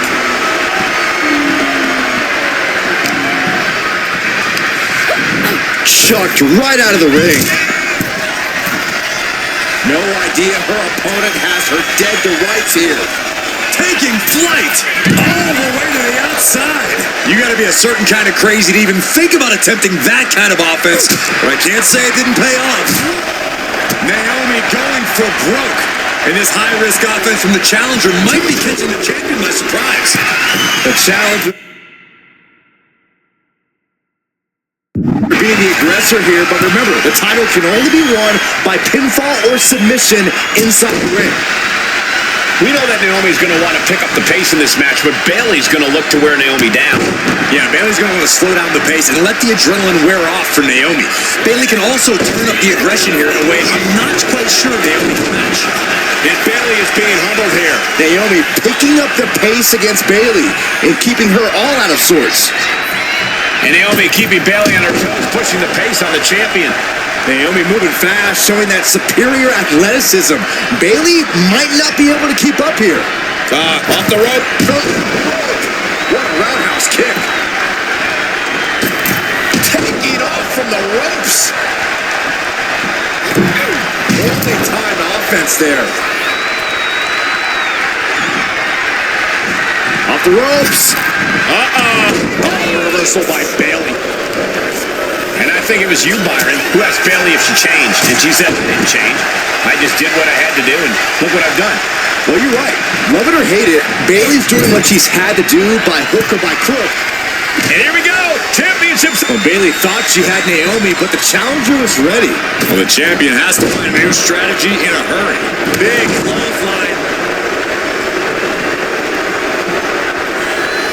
And able to beat Bayley to the punch.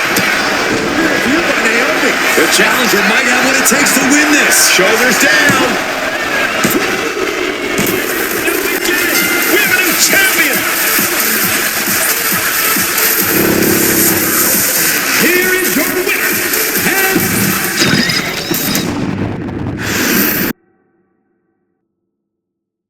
Ladies and gentlemen, if it weren't for the next two superstars in our showcase, none of this would be possible. Because without Afa and Sika, without the wild Samoans, there truly is no dynasty. While it was their father who made the blood oath with High Chief Peter Maivia, it was Afa and Sika who built the family up, training generations of relatives, all with the single goal of becoming the best professional wrestler on the face.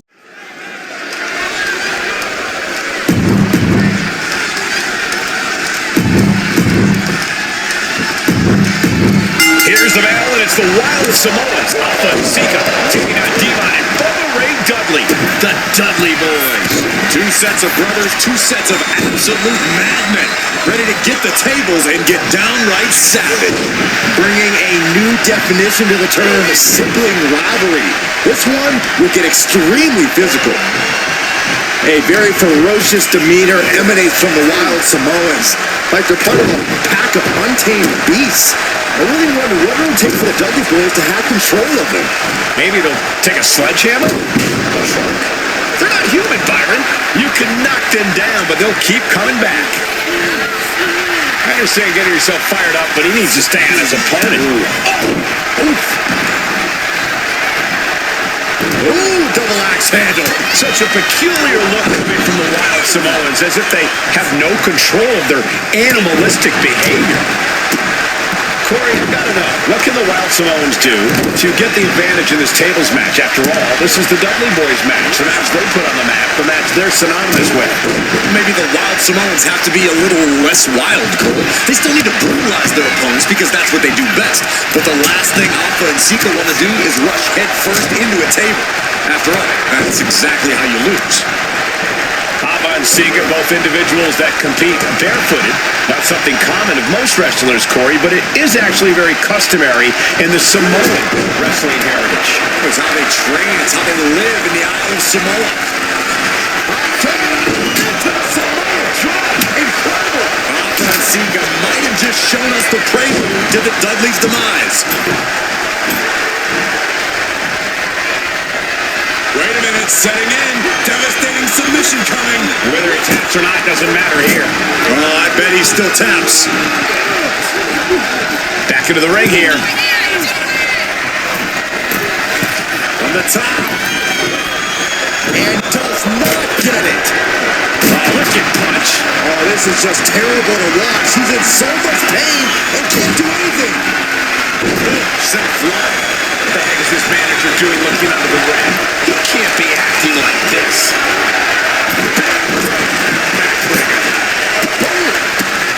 Turns that back on Alpha.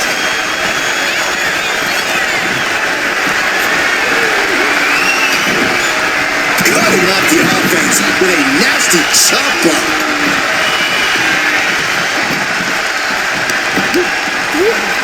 Bubba Ray now on the offensive.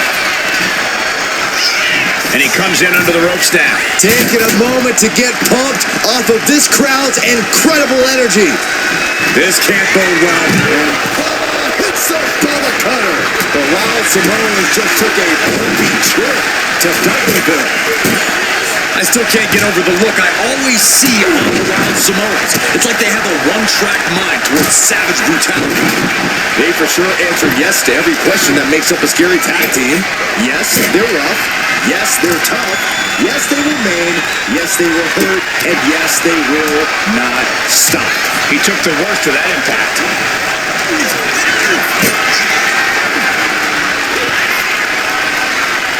I don't think this table's going to last much longer.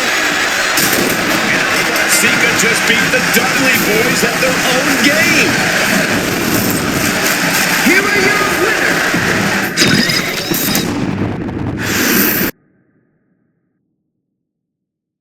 From the very moment he arrived as the enforcer of the Bloodline, Solo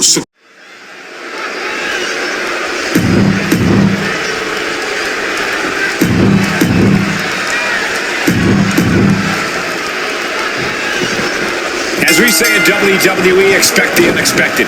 We expected Wes Lee to be Carmelo Hayes' opponent here, but instead, we have the surprise return of Solo Sikoa as he's claimed his title opportunity. Solo Sikoa, fresh off joining the Bloodline, is here. He has answered the call, and we indeed have an NXT North American title defense tonight for NXT 2.0's one-year celebration.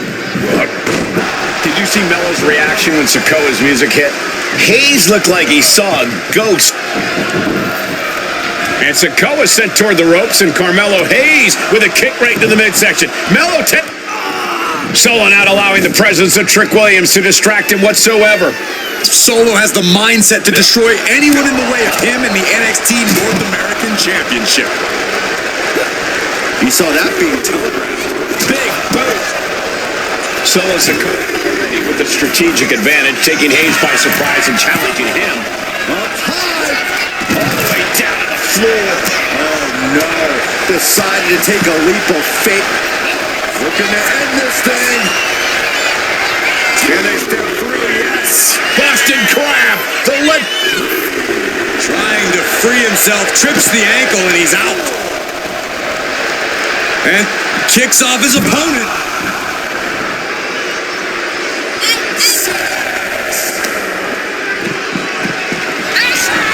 Trick Williams cheering on Carmelo Hayes. You cannot deny the impact Trick has had since he joined his childhood friend's side. Yeah, that decision to bring Trick Williams into NXT 2.0 changed the trajectory of Carmelo Hayes' career. Trick told Melo 12 months ago, forget about pandering to the NXT universe, just focus on yourself. And that was the day that Melo truly became the A-champ. We saw Solo Sikoa join the Bloodline just 10 days ago. But this bond between Melo and Trick might be even thicker than blood. Guys will set up in the corner of the ring. Drops the leg.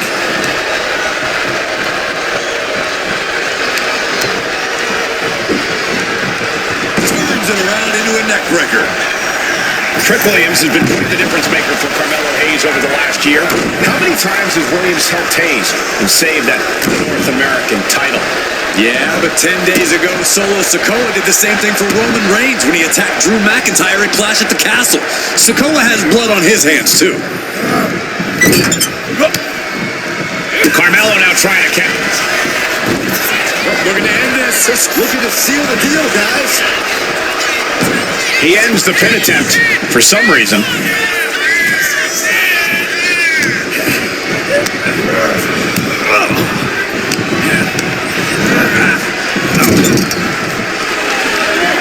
Big uppercut rocks the jaw of Carmelo Hayes, ripped out of the corner. Looking to put him away, and now Trick Williams up on the apron, causing a distraction. Trick paying dividends. Verse 48. And that could be the turning point for the North American champion. Oh, Samoa drop by Sikoa, cover now for the win. Hayes kicks it too. Trick is out. Carmelo is dazed. Here's your chance, Solo. The title could be yours.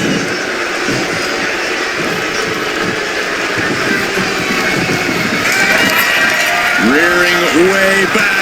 There's a Samoan spike. Ouch. We might be moments away from crowning a new champ. Sikoa is the new champion. Here is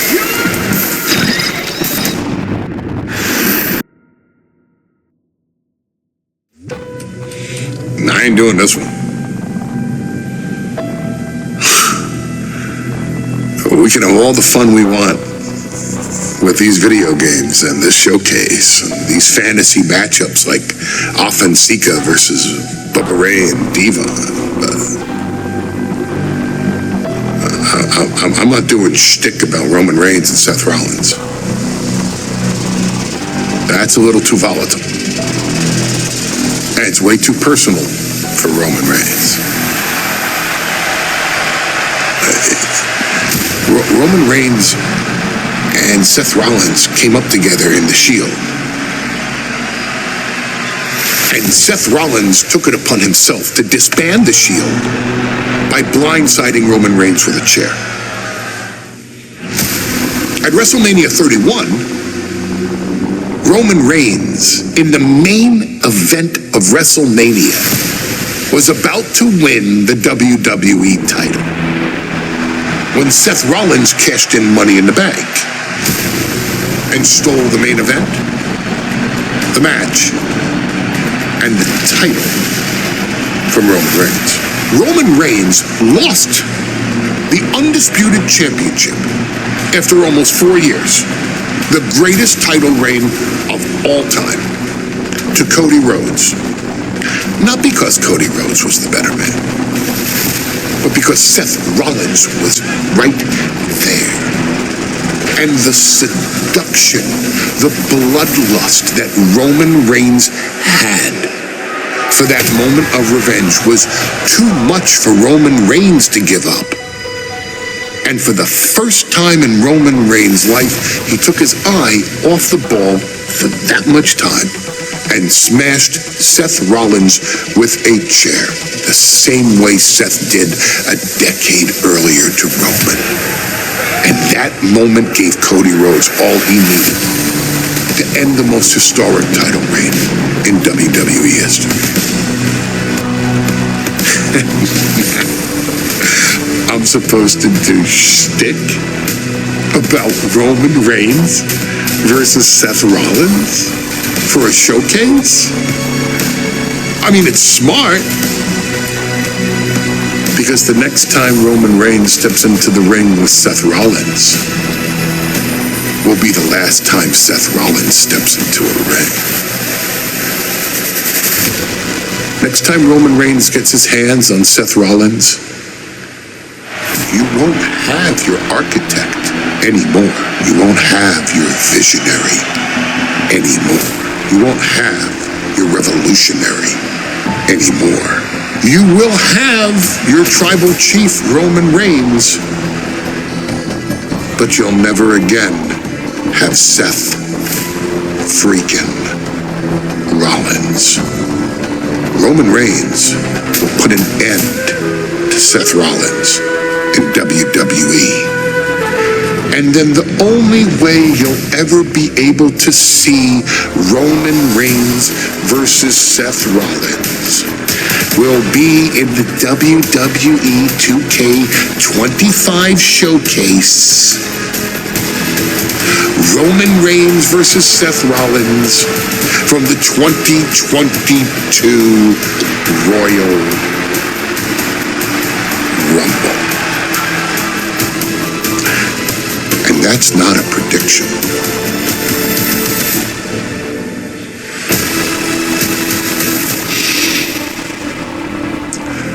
That's a spoiler.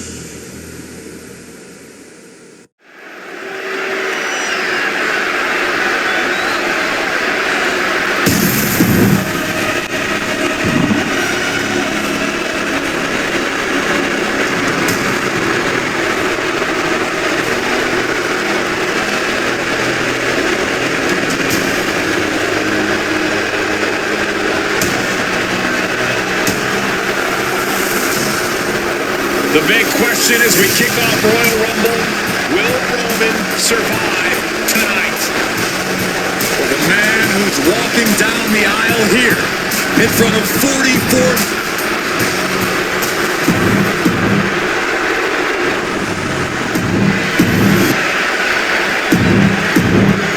And that title, the WWE...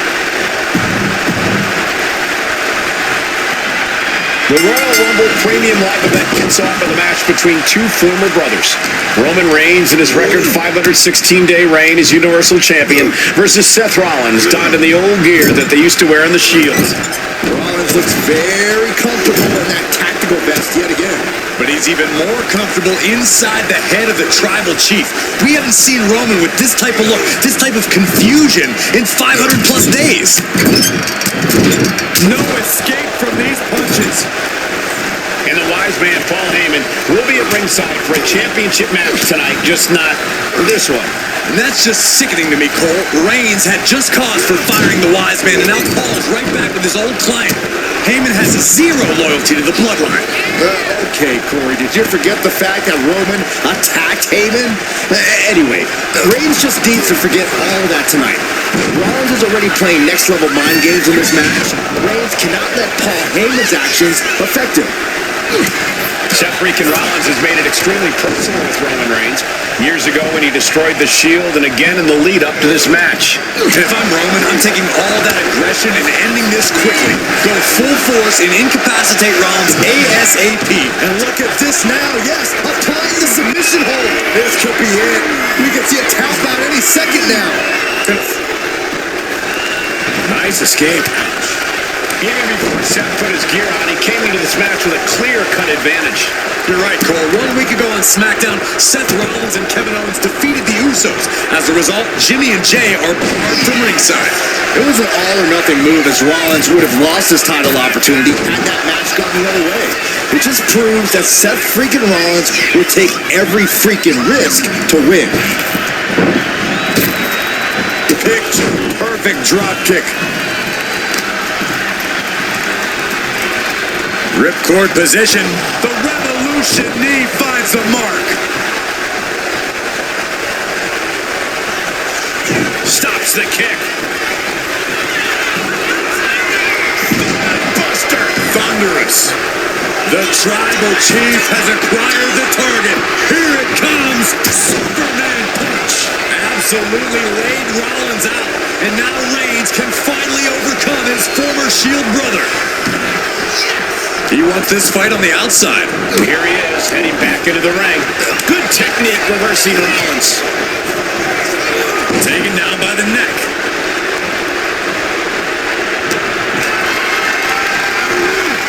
Totally helpless at the moment.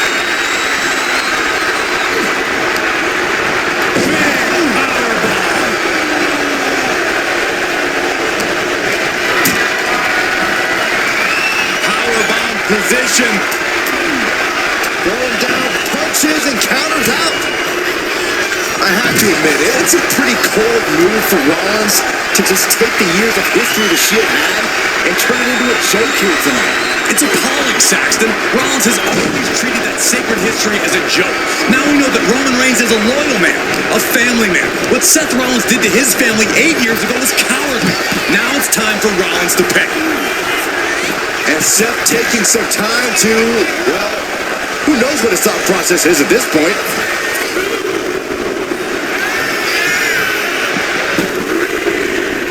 Reigns turns that around. And he gets discarded out of the ring.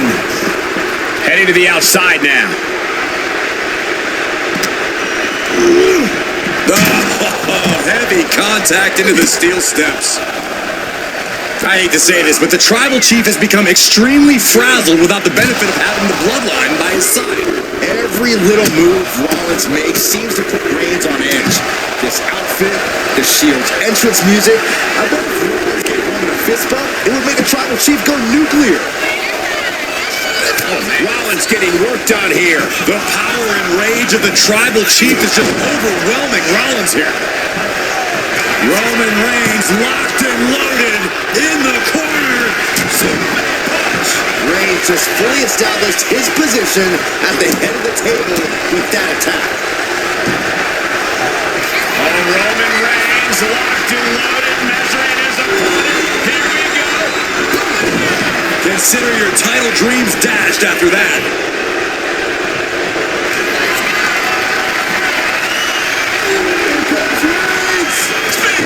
Devastating maneuver by the champion.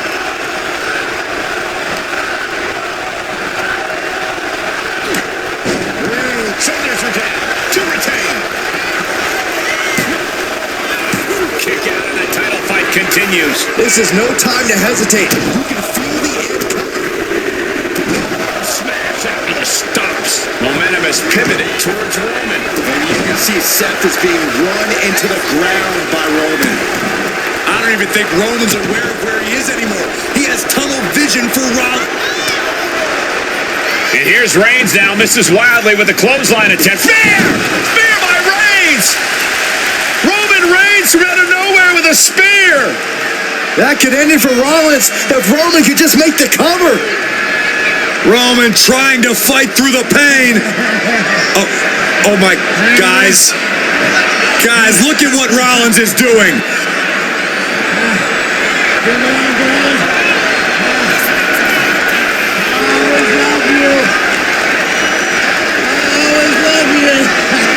After all these two have been through, Rollins wants that Shield fist bump. Reigns shaking it off as Rollins continues to try to play mind games. Yeah, but that may have triggered a litany of emotions within the Tribal Chief. Reigns unsure of what to do.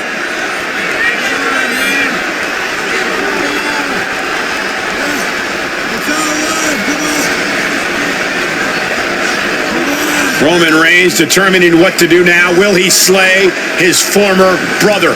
Reigns now. Look, gonna lock in the guillotine. Submission there's move your locked answer. in. Submission move locked in. Rollins in major peril right now. Rollins looking like he's starting to fade.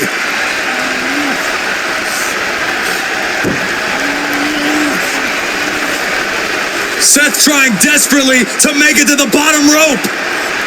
I'm not sure he can make it, Corey. Trying to make it to the rope to force some sort of break. Seth trying to hang on. How can he do this here? Is Rollins going to tap there? What's Rollins going to do? Is he going to tap out? Well, he makes it to the rope. Reigns has a 5 count to break the hold.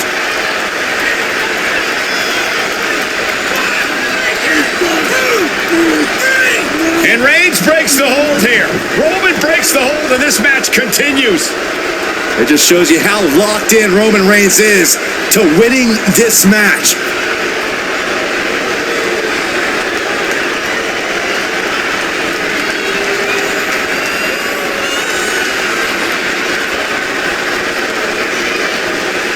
Rollins is just motionless now. Roman had that guillotine locked in far too long. Reigns is setting up. Here it comes. Did the champ just finish the job?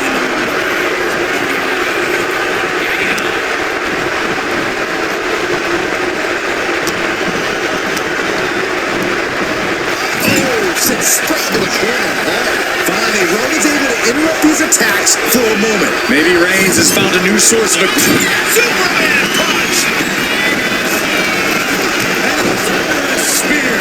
The champ is in control. Cover. And Reigns retains the title. Here is your winner.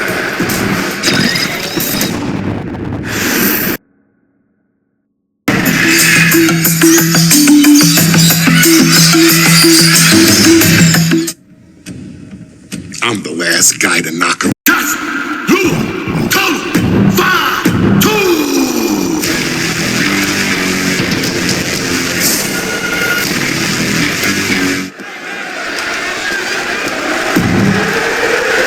The following contest is the winner.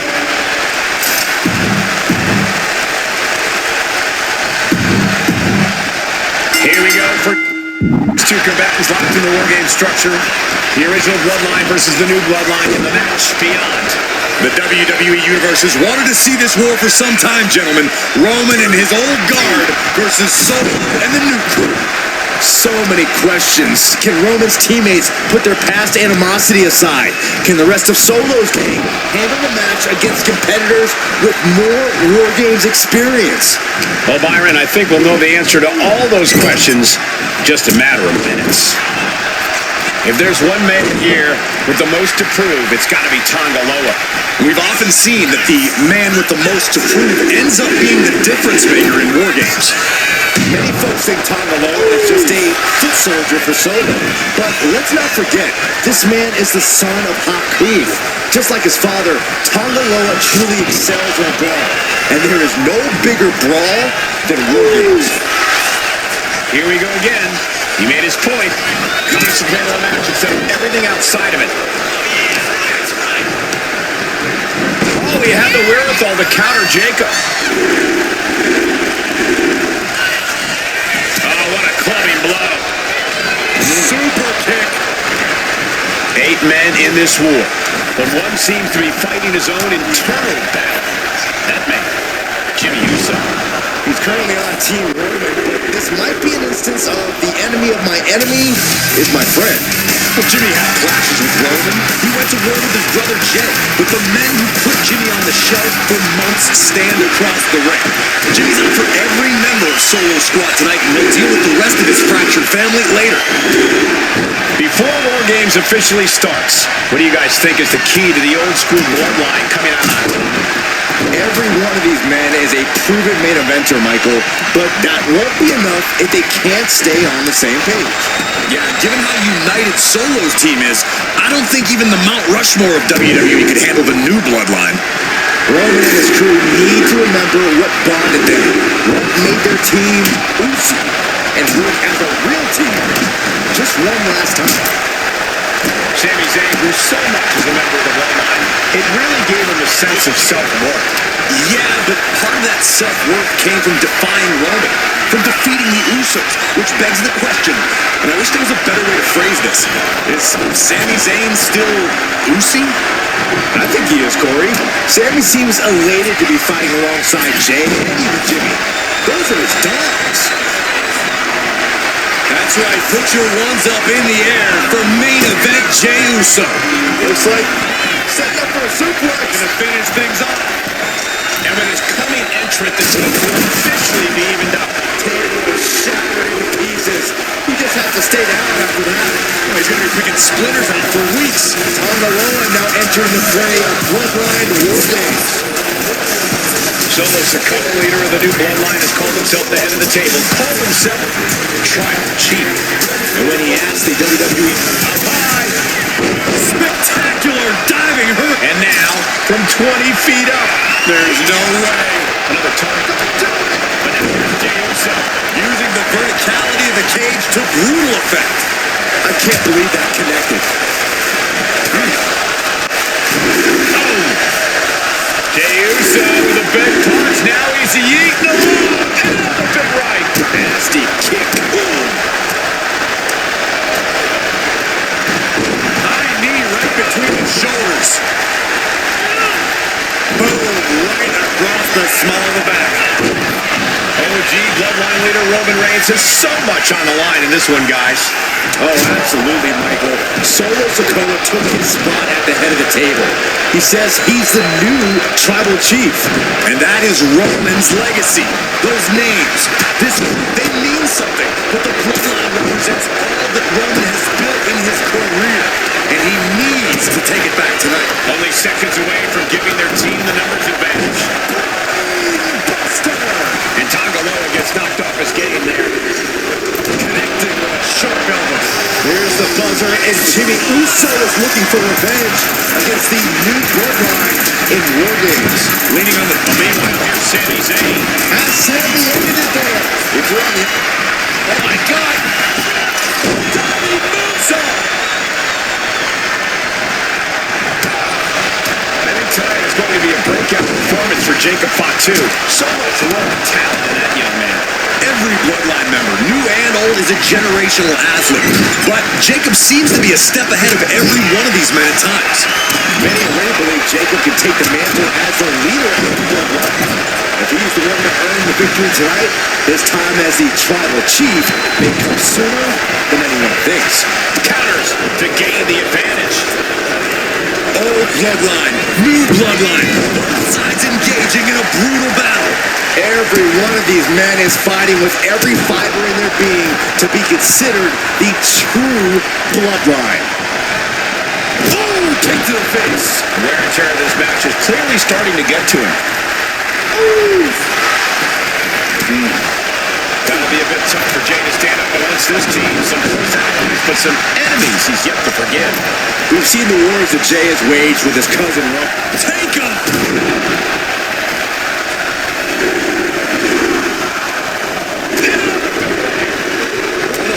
What good reason does he have to be climbing up the cage now? Tonga looking to get wild inside War Games alongside his blood. Dangerous intentions in mind. Standing at the top of the cage. A complete miss from the top of the cage. That did not go as planned. And someone needs to check on this competitor right now. I don't think this match can continue.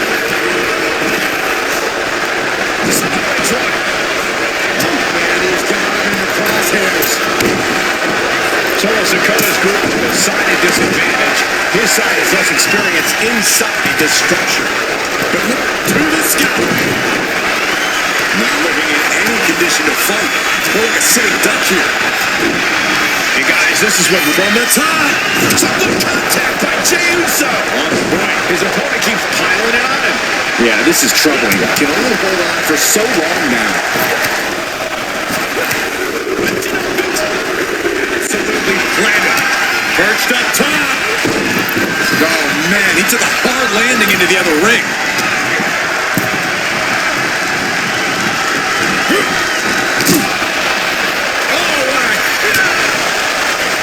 Jey Uso just trying to humiliate his opponent now. And the balance of powers about to shoot with his coming entrant. Look at this inverted scoop slam. And the Tribal Chief is now entering Bloodline War Games. Under the apron now, looking to stack the odds even higher in their team's favor here. Looks like the impending numbers advantage isn't enough for him. Climbing the wall, the war games here. This Uso. Jimmy Uso. Will Jimmy seal this up? All eyes focused on this absolute war. It doesn't get more masterful than this. Into the cage now, and the numbers advantage is locked in. Wait a second. He's going up the wall. The Uso splash. Can Jacob Fatu come back from that?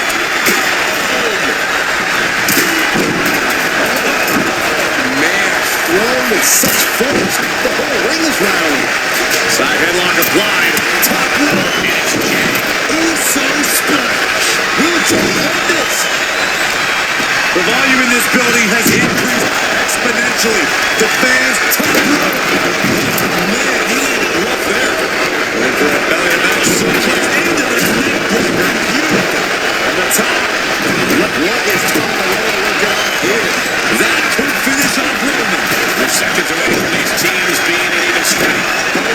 Red means stop, and so does that. And now the new tribal chief, Sikoa, joining Bloodline War Games. That's a stiff shot to the body. Super kick. Looking for something out of the air before He wants to level the playing field, and who can blame him in the last few minutes? looking out of the ring for reinforcements. Reigns in the corner, ready to strike. Saw it coming.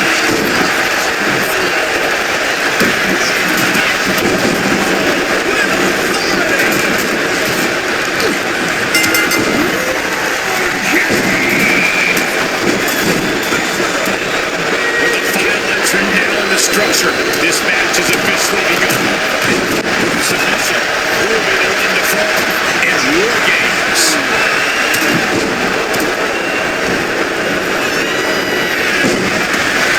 Reigns sizing up the target. Back to the neck again. Maybe trying to rattle the opposition's balance.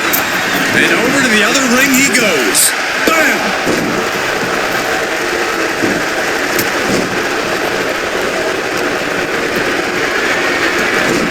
Got them off their feet here.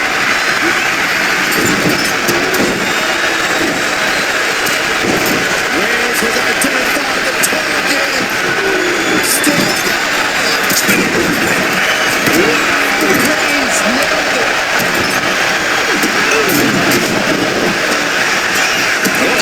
Uso and Jimmy Uso. Uso splash. That could put Tama down for good. Getting him right into the corner.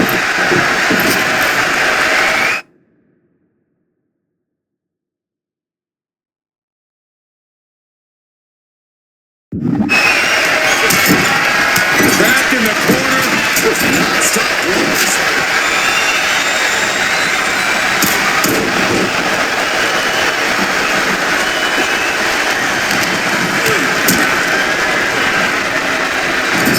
Meanwhile, we have Sami Zayn.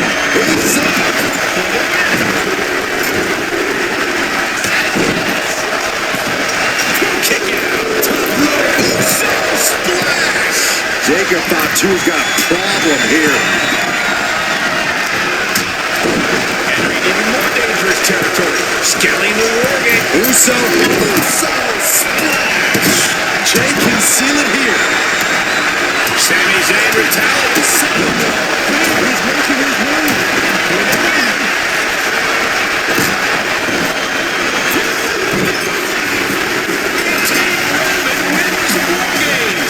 The new bride has fallen.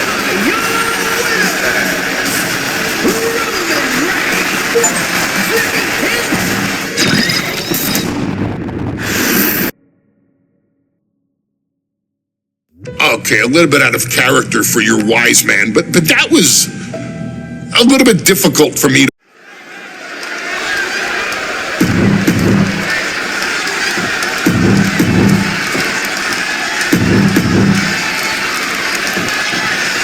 The Island Islanders and Street Profits facing up here in a 2 out of 3 falls match. Two teams that mix high flying and hard hits with ease.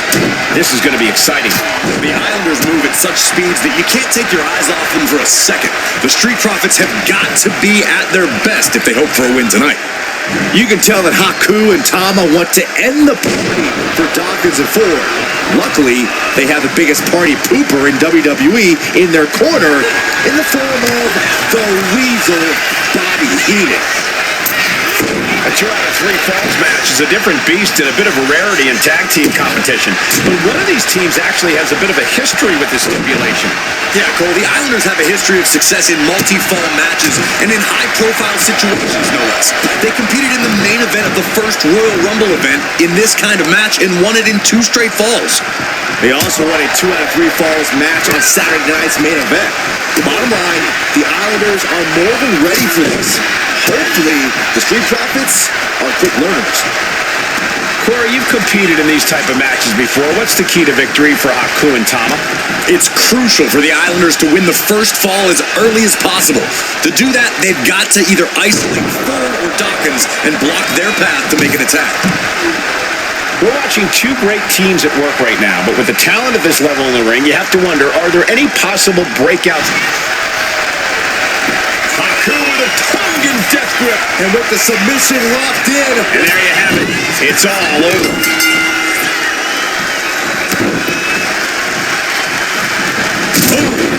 Haku is picking the opposition apart. The Islanders putting a beating on the Street Profits. Just kicked all the way to the floor. Boom, did you hear the impact?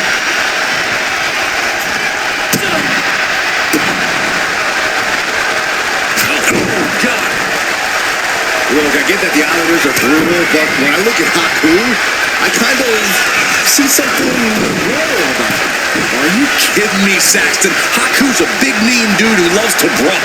Nothing about him says royalty.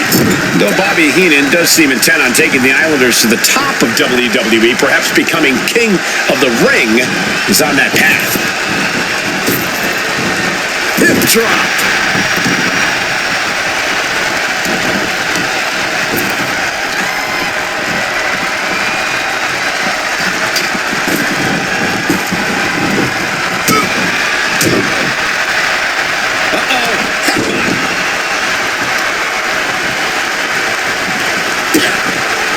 Something that Tez and Dawkins need to watch out for tonight is the presence of Bobby the Weasel Heenan.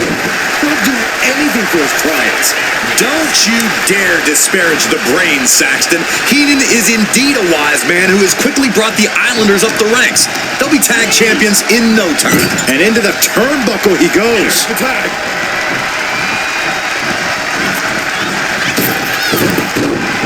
Tall hold on the elbow on the back of the neck. Doesn't get much better than that. We're going to finish it off.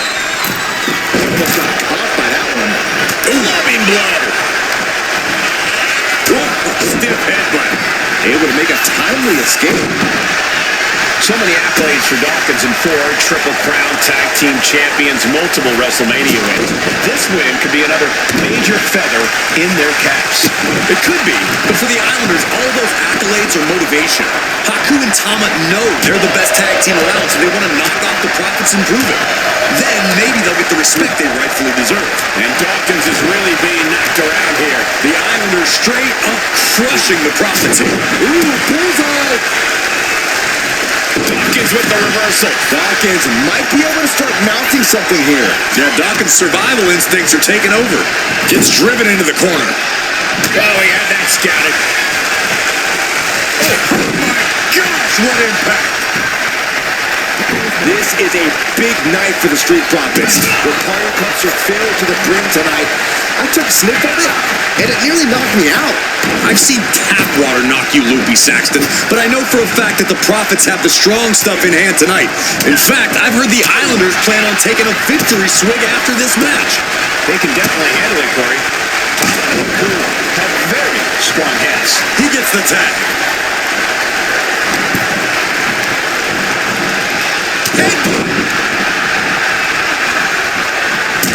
And now Haku experiencing what it's like to get cut down. Ford's offensive wherewithal was on point. And retaliates with a counter.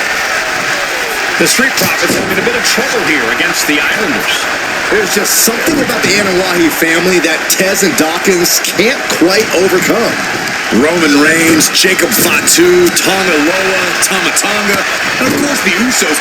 Every person with bloodline affiliation has been a real problem for the Profits. Let's see if their fortunes check from the top.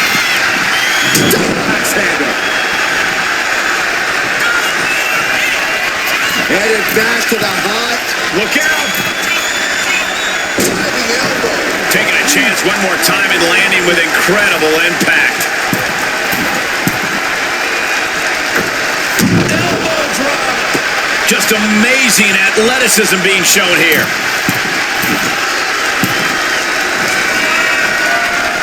Another ascent from the heavens. Big body splash from the top. Just putting their body in danger time and time again. We thought it was going to be the Street Profits going to the air this often. The Islanders beating Angelo. The Islanders make the tag. Haku and Tama planning something big here. Double team Savate kick. And the Islanders just sent the Profits up in smoke. Shoulders down.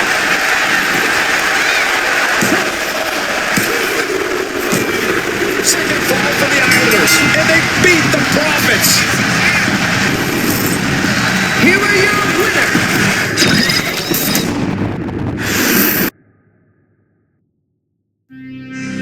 Ladies and gentlemen, I don't have the words to convey how proud I am to have been part of this historic showcase.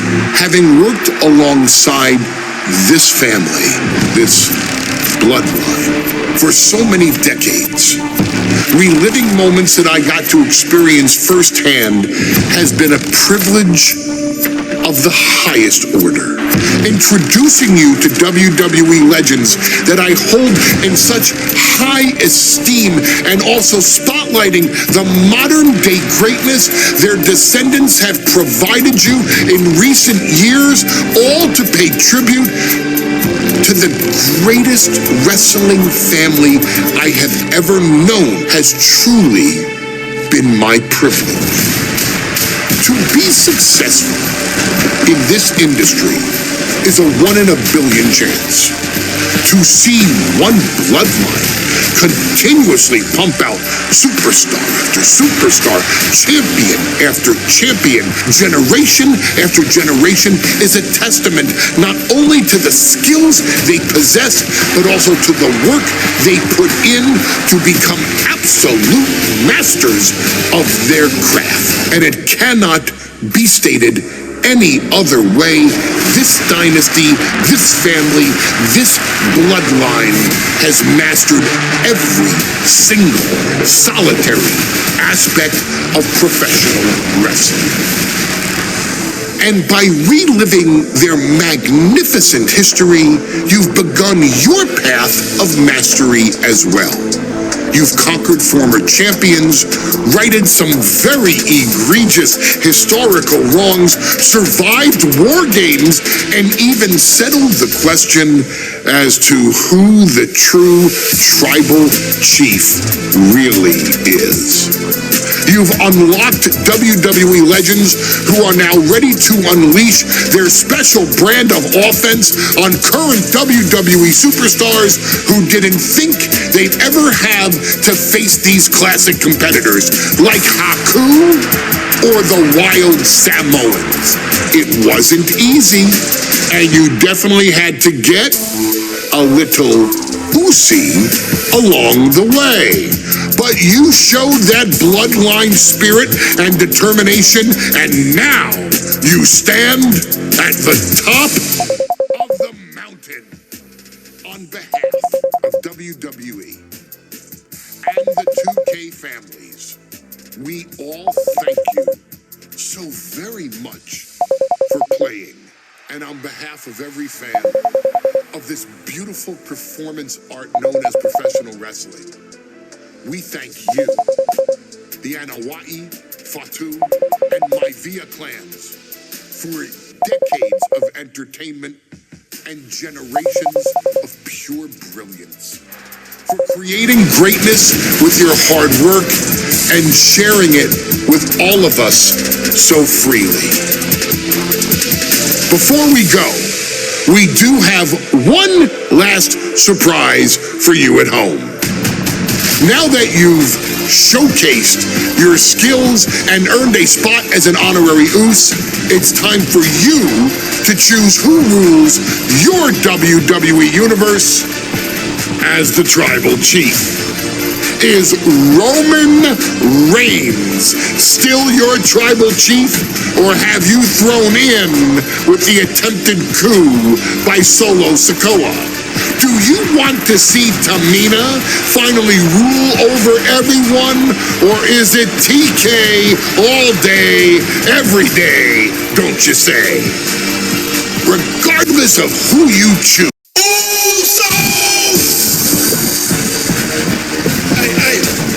Usos, now we don't sit it's just me, okay, day one, it's just me, day one, it's... The following match is the...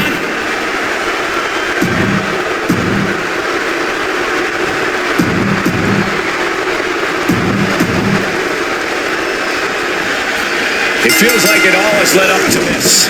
A chance to place yourself at the head of the table. The proving ground is right here, right now. It will be a gauntlet containing a member from every branch of the Bloodline family tree. The odds are almost insurmountable. The road is treacherous, but surviving it will bring you immortality.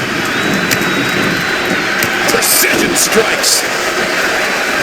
And we know there was turmoil in the family coming into this match, so much so they decided a gauntlet match is the only way to set the narrative straight.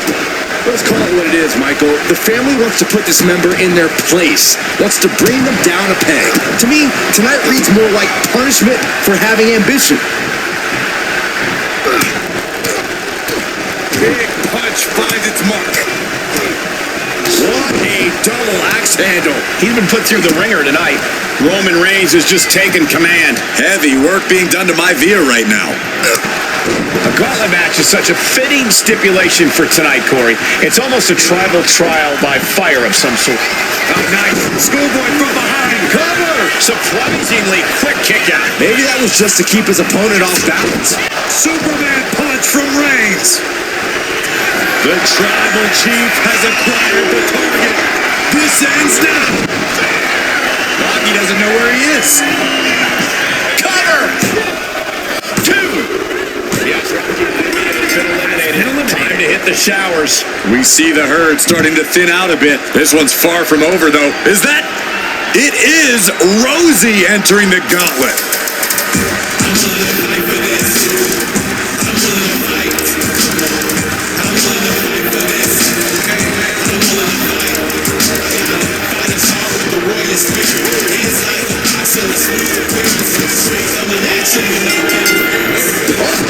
Kick to the face.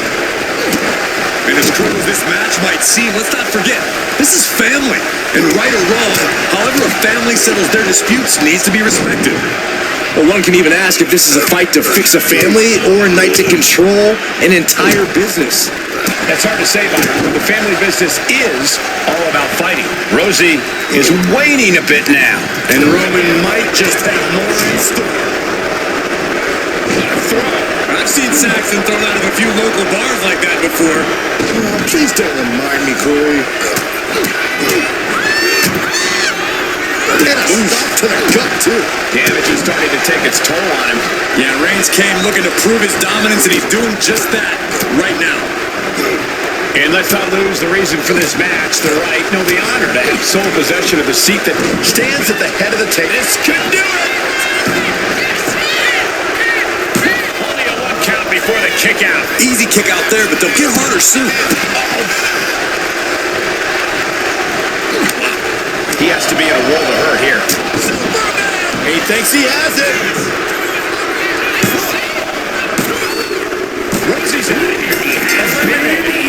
Gauntlet match. That was quite the elimination, but we are far from the end of the road here. And now... Oh, it's Umaga entering the gauntlet.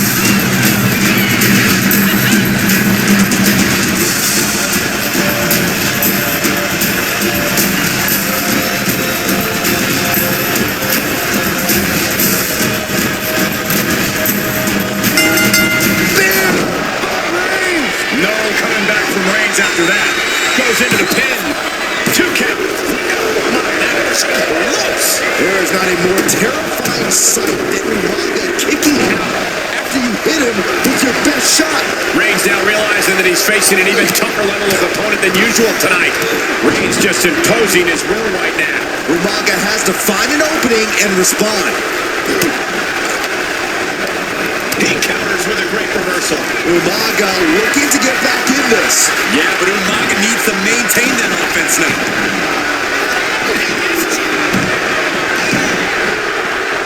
No telling what's underneath the ring tonight. Maybe a look at the cause quick, sharp damage. Umaga wins it.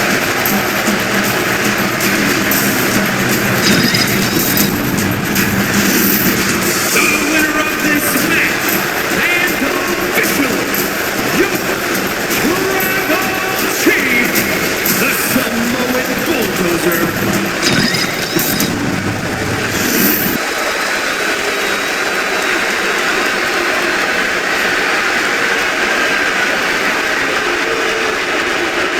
History being made right here. The most prestigious family in the history of our business is at war with one of their own members, and tonight will be a battle to set order to the entire bloodline. An uphill battle is what it will be. You have the toughest set of competitors trying to dash your dreams of being recognized as the head of the table. Just disrespectful. And we know the lineup we are seeing tonight is exceptionally talented. Each one is capable of taking anybody to their breaking point. Yeah, but I think our prime challenger has a chip on their shoulder. As dangerous as this lineup looks, I do believe the most dangerous individual is the one who's taking them all on. Not the prettiest thing you'll ever see, but it sure looks effective from here. Look at that insult to injury with that one. But I guarantee they're going to take great umbrage with that offense. Knew what Roman had coming. Proof these superstars have done their homework. And he gets directed into the corner. Corner and a couple back elbows to follow. Can he do it?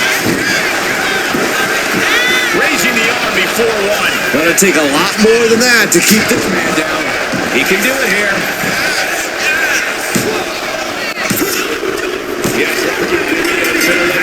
Time to hit the showers. Yeah, there's still a whole slew of entrants to go. The next combatant is Rosie, who's ready to take a crack at this gauntlet.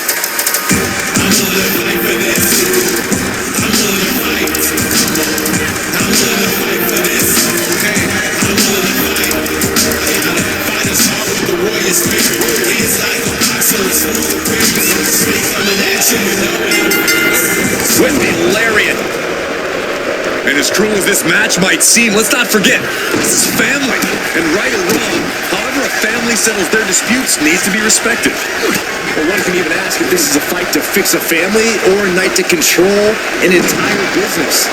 That's hard to say, Byron, when the family business is all about fighting. Many gauntlet matches have happened in WWE, but with this one being all bloodline, is there anything special a combatant should consider? Well, everyone in the family is physical, but this battle will only be won with a clear mind. A focus on the opponent in front of you instead of the next one through the curtain is paramount. If you're thinking about who's next, you'll lose to who's in front of you now. Big count. Outlook is bad for Rosie. And shoulders are down. There's two. Rosie's out of here. From this gauntlet match. I'm so caught up I forgot where the hell we are in the entry list. Trust me, many more battles await. Oh, this is interesting. Umaga getting in on this gauntlet action.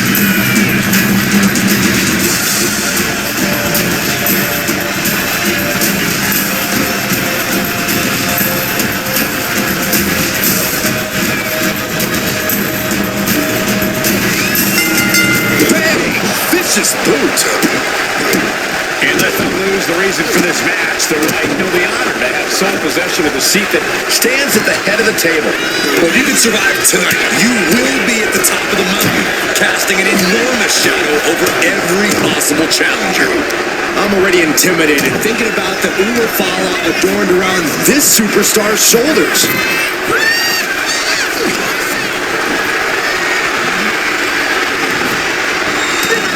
And that turns things around. Stop. Forearm smash.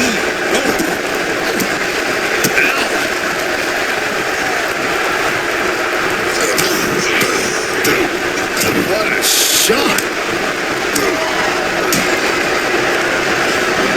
Oh, look at the knees. Just unloading knees to the body. Just never had a chance to block any of those.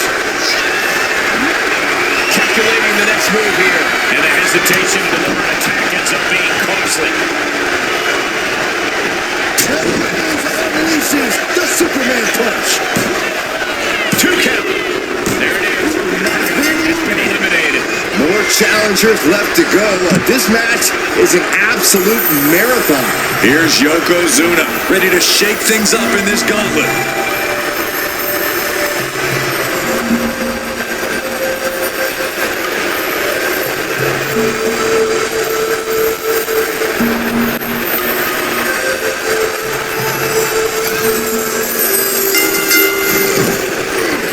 And Corey, there's more than family pride on the line tonight. Everyone in WWE is watching, wanting to know this challenge can be conquered.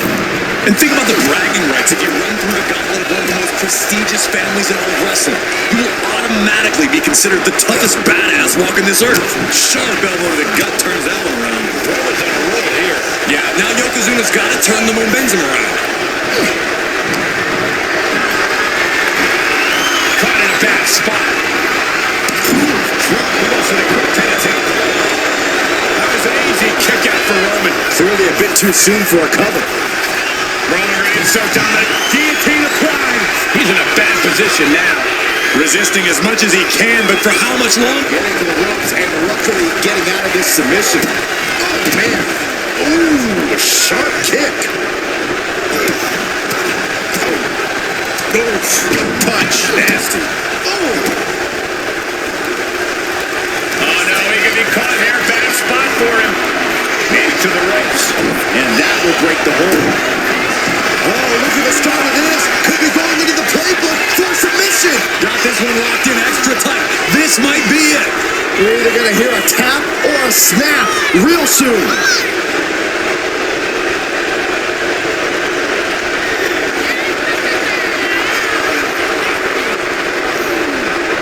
And he breaks his own submission. Maybe his plan was just to soften his opponent with that hold. Reigns is getting set up. And here it comes. Superman, he may get the 3 count right here. I think so. Kicks out. He still has life. Getting deep. Great trouble here. Can he get it fully locked in? Camel clutch. And it is deep. Perfectly executed submission hold. Locked in deep. Will we see it? Couldn't take it. Has it. And that's the end of this gauntlet for Yokozuna. There's a lot of game left here. We've got 5 more entrants who will hit the ring. And now it's Sikoa entering the gauntlet.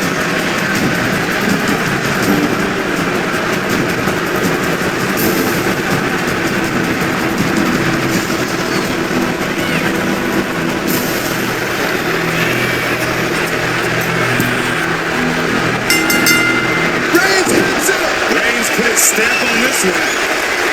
Into the count. 2. And a kick out. No one saw that coming. Oh, I thought that was game over. Pure guts to kick out there. And Reigns absolutely can't believe it, but he cannot let that slow him down. What impact.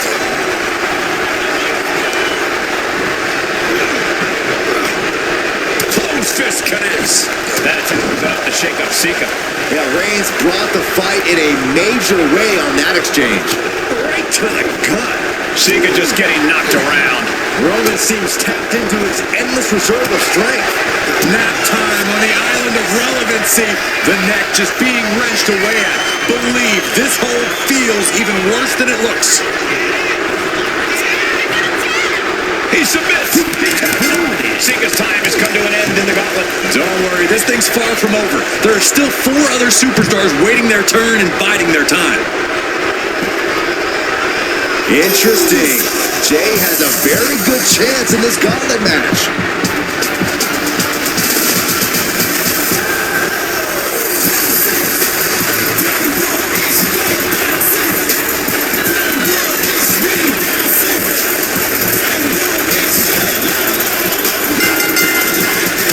With a Superman punch. Kick to the cranium of their opponent. I don't think there was anything necessary about that. Unparalleled intensity from Roman Reigns. And Jay needs to find an opening fast. Punch. Nasty. He's certainly feeling that attack. That signature hard-hitting style of Roman Reigns. Oh, a nasty stomp to finish it off. Producing a trampling. Right in the breadbasket. What a headbutt. Vicious. Caving in the abdomen.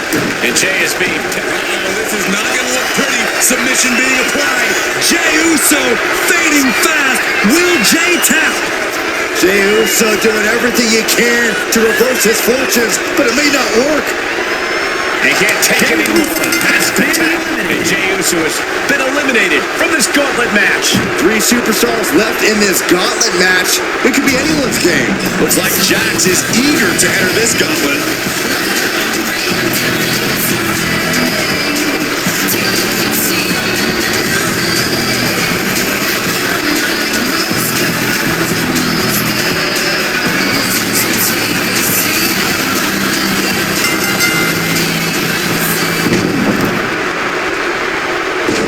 This is nasty. Brutality. Treating the cranium like a basketball. And at this point in the gauntlet, are you gentlemen stunned by how long this combatant has been able to survive? Look, you should never underestimate the fire of a Samoan. In any other circumstance, I wouldn't be surprised. But if you look at the caliber of relatives already eliminated, you can't help but be impressed. Gets out of it with a well-placed knee to the face. Big clothesline. The dominant streak of Reigns getting a bit challenged. Only fights back. Continuous counters. These superstars looking locked in.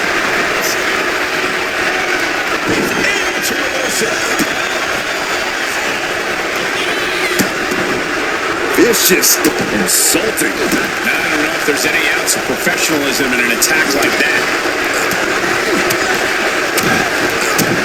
Check to the gut.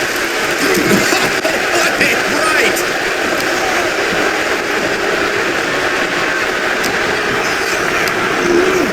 Placing her in the corner. Superman punch by Reigns. Business here is all but over. Goes for the pin. And ends Nia Jax's time in this gauntlet match. They are out of here. And after this, 2 more entrants to go. This gauntlet just got more interesting with the arrival of Solo Sikoa.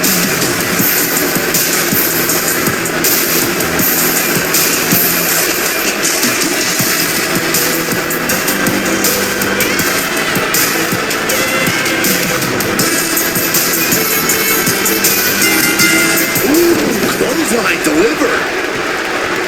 And as we get deeper into this war for the head of the table, the WWE Universe has gained hope.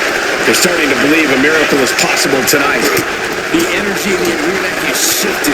Members of the Bloodline may have expected things to be over by now, but somehow one of their own has proven to be defiant in the face of all challengers. You have to sense that fatigue is starting to become a factor at this point. Make no illusions of it. This is coming down to a battle of attrition. Roman cannot be stopped here. Reigns is making an opportunity for himself.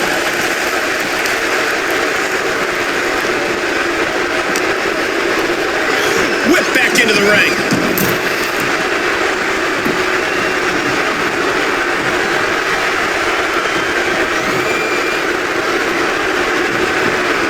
Superman punch. That should do it right there.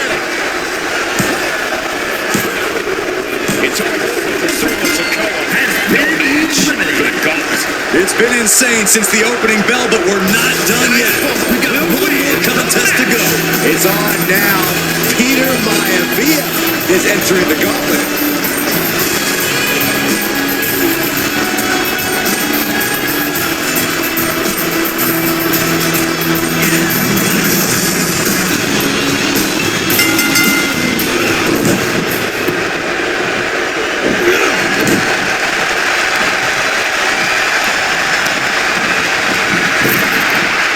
Nice job dodging contact there. One final adversary stands in the way. The road has been tumultuous, but the finish line is in sight. Finish the job on your fellow brethren, and there will be no question as to who sits at the head of the table. Maivia isn't being given a chance to breathe. Peter Maivia's cage might be a bit rattled. Out and a stomp to the gut.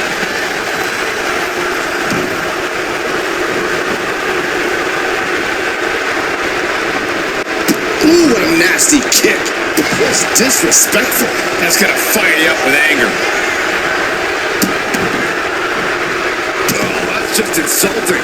He's looking a little battered now. Roman not backing down at all. Ooh, treading all over their opponent. Ooh. Oh, no, getting in position. What's he planning to do here? Rome's playing a little savior here. She has it cinched in. There's a cravat. Sleeper hold submission. Targeting the neck here. Cutting off oxygen. Showing no mercy. Things getting more dangerous the longer this hold stays on. Trying to keep the hold on, but no. Couldn't keep it locked in any longer. Maivia gets stonewalled. This, what a headbutt. Reigns is... Hold on a second. Could be a matter of time. Submission being locked in. This might just do it. This. Right now he's looking for any way to break out of this, and he does.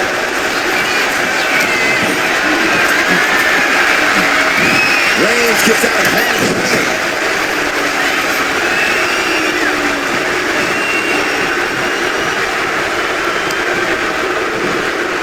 Oh no! Drake off the top rope. Roman Reigns ready to go. And now going for the victory. Is this it? It's over. Roman Reigns gets the win.